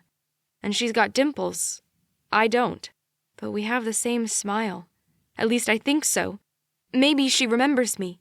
Granted, she's seen me at least once at that office party. I was only 8 then, but I'm her daughter. She should have my face imprinted in her memory. Claire Carter clears her throat with no sign of recognition. "Hi, I'm sorry. We need to run." She pauses. "Are you selling raffle tickets? I've seen other high school students earlier today. I already bought some, but maybe if you come back later, you can sell some to my husband." Her voice is warm. "I'm not," I reply, and I hate my voice for breaking. I hate my voice for showing my weakness to her. The little boy pulls on her shirt and she smiles at him. It's a mother smile. The type of smile that says, "I love you and I'll always love you." The type of smile that says, "I can't believe you're a part of me." I've seen that smile before. Even though my mother did not give birth to me, she still smiles at me like this, and my heart squeezes so tight I'm afraid I won't remember how to breathe. Claire Carter, my birth mother, turns to me and then her eyes roam my face. I want her to have a moment of recognition. I want her to understand who I am, but I'm also afraid now of what it would do to her children, to her life. "Is everything okay?" she asks me. And I do the only thing I can think of to make her understand without saying the words. My trembling fingers shuffle in my bag and I pull out the little baby blanket she had wrapped me with. The one with the ballerina dancer with a big smile and the words, "Future ballerina." The one reason why I started dancing so seriously. Why I tried out for the School of Performing Arts. Why I won't ever give up. She gasps and takes a step back. She looks at everything but me. Her daughter seems to sense something's wrong because she also pulls on her mom's shirt. "Mom!" the little boy whines. "I'm going to be late!" Finally, she looks at me. For a second, nothing more. Her voice doesn't break like mine when she says, "I have no interest in whatever you're selling. No interest. At all. Don't come back." She squares her shoulders and hurries away from me like being in my mere presence is painful to her. The bag bounces on her shoulder as she pulls her 2 children with her, ignoring their questions. She slams the car door behind her and her tires screech as she exits their driveway. While I'm still standing here, my broken heart bleeding at my feet. Chapter 30. Nick. I'm out of the car as soon as I see the woman storm into her Honda. I couldn't hear what she said to Em, but it must have been bad, because Em seems to be frozen in place. "Em," I call, but she doesn't answer. Her body doesn't move. She doesn't turn my way. I'm not even sure she blinks. "Em," I whisper once I'm close enough to touch her, but she still doesn't say a word. She doesn't cry. She doesn't scream. "Come on, let's go." I wrap an arm around her shoulder and pull her with me. "Wait," she says finally, but her tone is dry. There's no emotion. She grabs the blanket that had fallen to the floor. It's dirty, but Em holds it close to her heart. She keeps on holding it in the car, the whole drive home, still clutching it as I park in front of her house. What happened? I finally ask. There was a scenario I had not considered. That's all. I'll get over it, she replies without looking at me. I should go. She pauses. Let's cool it for a while. This thing between us. Summer's not over, but people are starting to get back. More people will be at the studio and, well, we don't want them to get the wrong idea. I want to say something. I want to scream that she's wrong. But she's right. If we keep on going, we'll fall into a certain habit.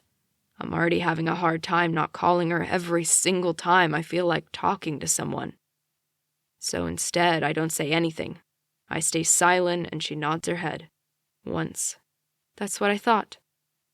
And she doesn't even slam the door on her way out. Chapter 31. M. My heart hurts so much I don't know what to do with myself. I want to cry. I want to scream. But nothing comes. Nothing. It's like I was a painting in the making and someone erased me. I promised myself that no matter what I found, it wouldn't change anything at home. It wouldn't change how I feel. But I can't help but analyze every action, every word. Are my parents even happy with me?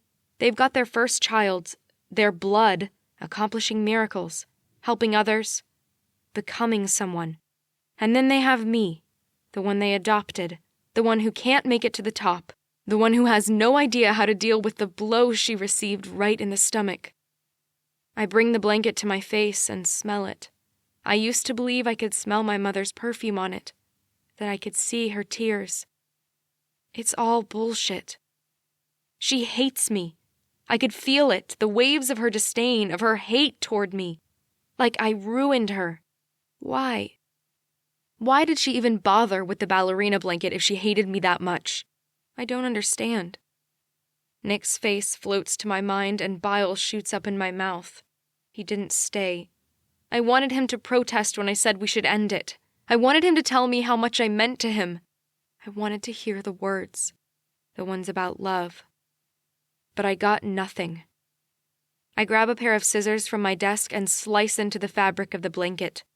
I cut it piece by piece, slowly. Instead of throwing them out, though, I carefully place them in my desk drawer, a sad reminder of this day, a sad reminder of what happened. Mom knocks at my door a couple minutes later. I'm on my way to help at Nona's. Since you're already back, do you want to join me? Her voice is too happy. It doesn't match my mood. Can't she feel that I'm in pieces? Can't she feel that all the hope I had has been torn away from me? Can't she see a hole where my heart used to be? No, I'll stay here tonight. I have to watch performances of Sleeping Beauty's ballet. They're thinking about doing it at next year's showcase. Don't work too late, she replies without opening the door and skips out, calling Roberto, saying she'll meet in there. Roberto doesn't even bother passing by my room. I check my phone. No calls. Nothing from Nick, except his resonating silence in the car, a silence that definitely spoke louder than words. No words from my so-called friends who are having the time of their lives away from the city. No words from Natalia, who's probably having fun with her best friend, the one she laughs with on the phone from time to time when she's not consumed by dancing. Dancing. That's it. If only I could reach the top. If only I could become number one, then I'm sure it would change. Nick would see me differently. He would be proud to have me by his side. He would be proud to call me his girlfriend. Because, let's face it, if he really wanted to, he could date someone. He could have someone. I wouldn't prevent him from training. I would encourage him. I would push him forward. He must know that. And then my birth mother would also be proud of me. She wouldn't push me away. I could send her an invitation, and when she'd see my name, she would beam. My parents would be proud. I'd accomplish something. Finally, I'd be someone. Because right now, I feel like I'm no one, that no one cares. I glance around my room and then reach under my bed for the secret box where I keep mementos of Nick. I touch the bracelet he gave me and carefully, I open the drawer where the pieces of what I believed in lie scattered and sad. Chapter 32. Nick. I hate myself for the pain in her eyes. I punch the wheel and punch it again, harder, until my knuckles bleed. But what does it change? Your father wanted to let you know that he's expecting you to call Jennifer Harrison today or tomorrow, Serena tells me as she hands me a glass of fresh water. I want to throw the glass of water on the family portraits adorning the hallways. But what did Grandmother Madeline ever do to me? I climb the stairs and lock the door behind me. I jump on the bed and lie there for what seems like hours. I could go against my father. I could tell him to fuck off. I could explain to him how I feel. But he would answer that men do not talk about feelings. We're strong. We're here for the win. I feel like a complete loser right now. It's almost dark when my cell rings. Roberto? I ask. He only calls that late these days if he's had a fight with Giovanni. Have you seen Em? Earlier today, but it's been a while. We can't find her. She's not in her room, she's not at the school, she's not at any of her usual spots. His tone rises. Where is she? I think I know. Chapter 33. M. I'm out of breath when I arrive at the park. It's almost dark out, but there are still groups of people wandering around. 5 women are jogging and cheering each other on. An old man is sitting on a bench talking to no one in particular. He seems content to be there, but then a man about my dad's age sits next to him and they cry together. I don't know what their story is, but my heart cries with them. The back of my throat hurts and my chest feels heavy. I hurry away from them, walk until I find our spot. It looks the same, and it looks different. That's where I told him I liked him on the 4th of July. It seems like such a long time ago. It seems like I dreamed this moment, that it never happened. I imagine him being here. I imagine him leaning closer to me and telling me the words I've been dying to hear. But the fireworks couldn't bring us closer, and our relationship isn't meant for the grand gestures, for the grandiose and epic love I always dreamed of. Nona told me that my grandfather fought for her, that he courted her for years before her parents even let her talk to him. She laughed, saying they used to sneak out, that it was harder than today without the phone and what she calls the end-of-romance technology. Papa took her dancing. Papa told her that he wasn't afraid of going to war, but that he was afraid of losing her. They had a real relationship. They had true love. What I had with Nick wasn't even a relationship, just a simple agreement between friends to help each other for the summer. And the summer is almost over now. Finding my birth mom hasn't changed the face of the world. I only know I need to become better, that I can't be second best anymore. I take off my shoes and let the grass go through my toes. Em. Nick calls my name, but I don't turn around. What are you doing here? I ask. How did you even know where to find me? Your brother called me. He was panicked because you weren't home when they got back from your Nona's restaurant. They all were. They looked for you everywhere.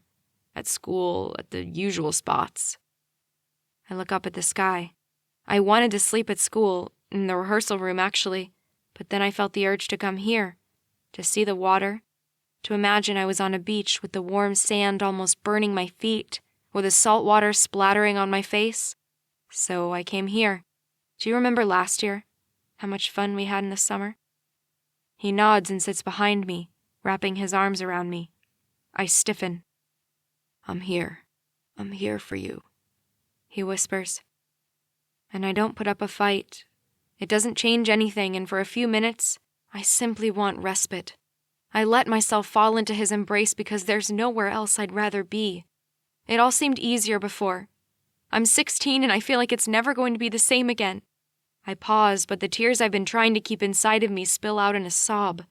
You should have seen the look on her face when I knocked at her door. You should have seen how she closed the door of her car. She didn't close it. She slammed it. Maybe she didn't want to be found. I'm not sure. It wasn't like she said she didn't want to be found, or it's not like she was scared. She looked disgusted. By me. I shudder, and he tightens his embrace. There are laughs in the distance, and the breeze gets stronger. She has a family. She has everything she needs. Why didn't she keep me? My body shivers and my voice trembles. Why wasn't I enough? He says, but then I turn my head to him. Our faces are close to one another. I want him to kiss me. I want to feel his lips on mine again. Forget about all those talks we had about not getting involved. Forget about all the reasons why it's not a good idea. His career, his parents, my brother, his reputation, my need to focus on dancing.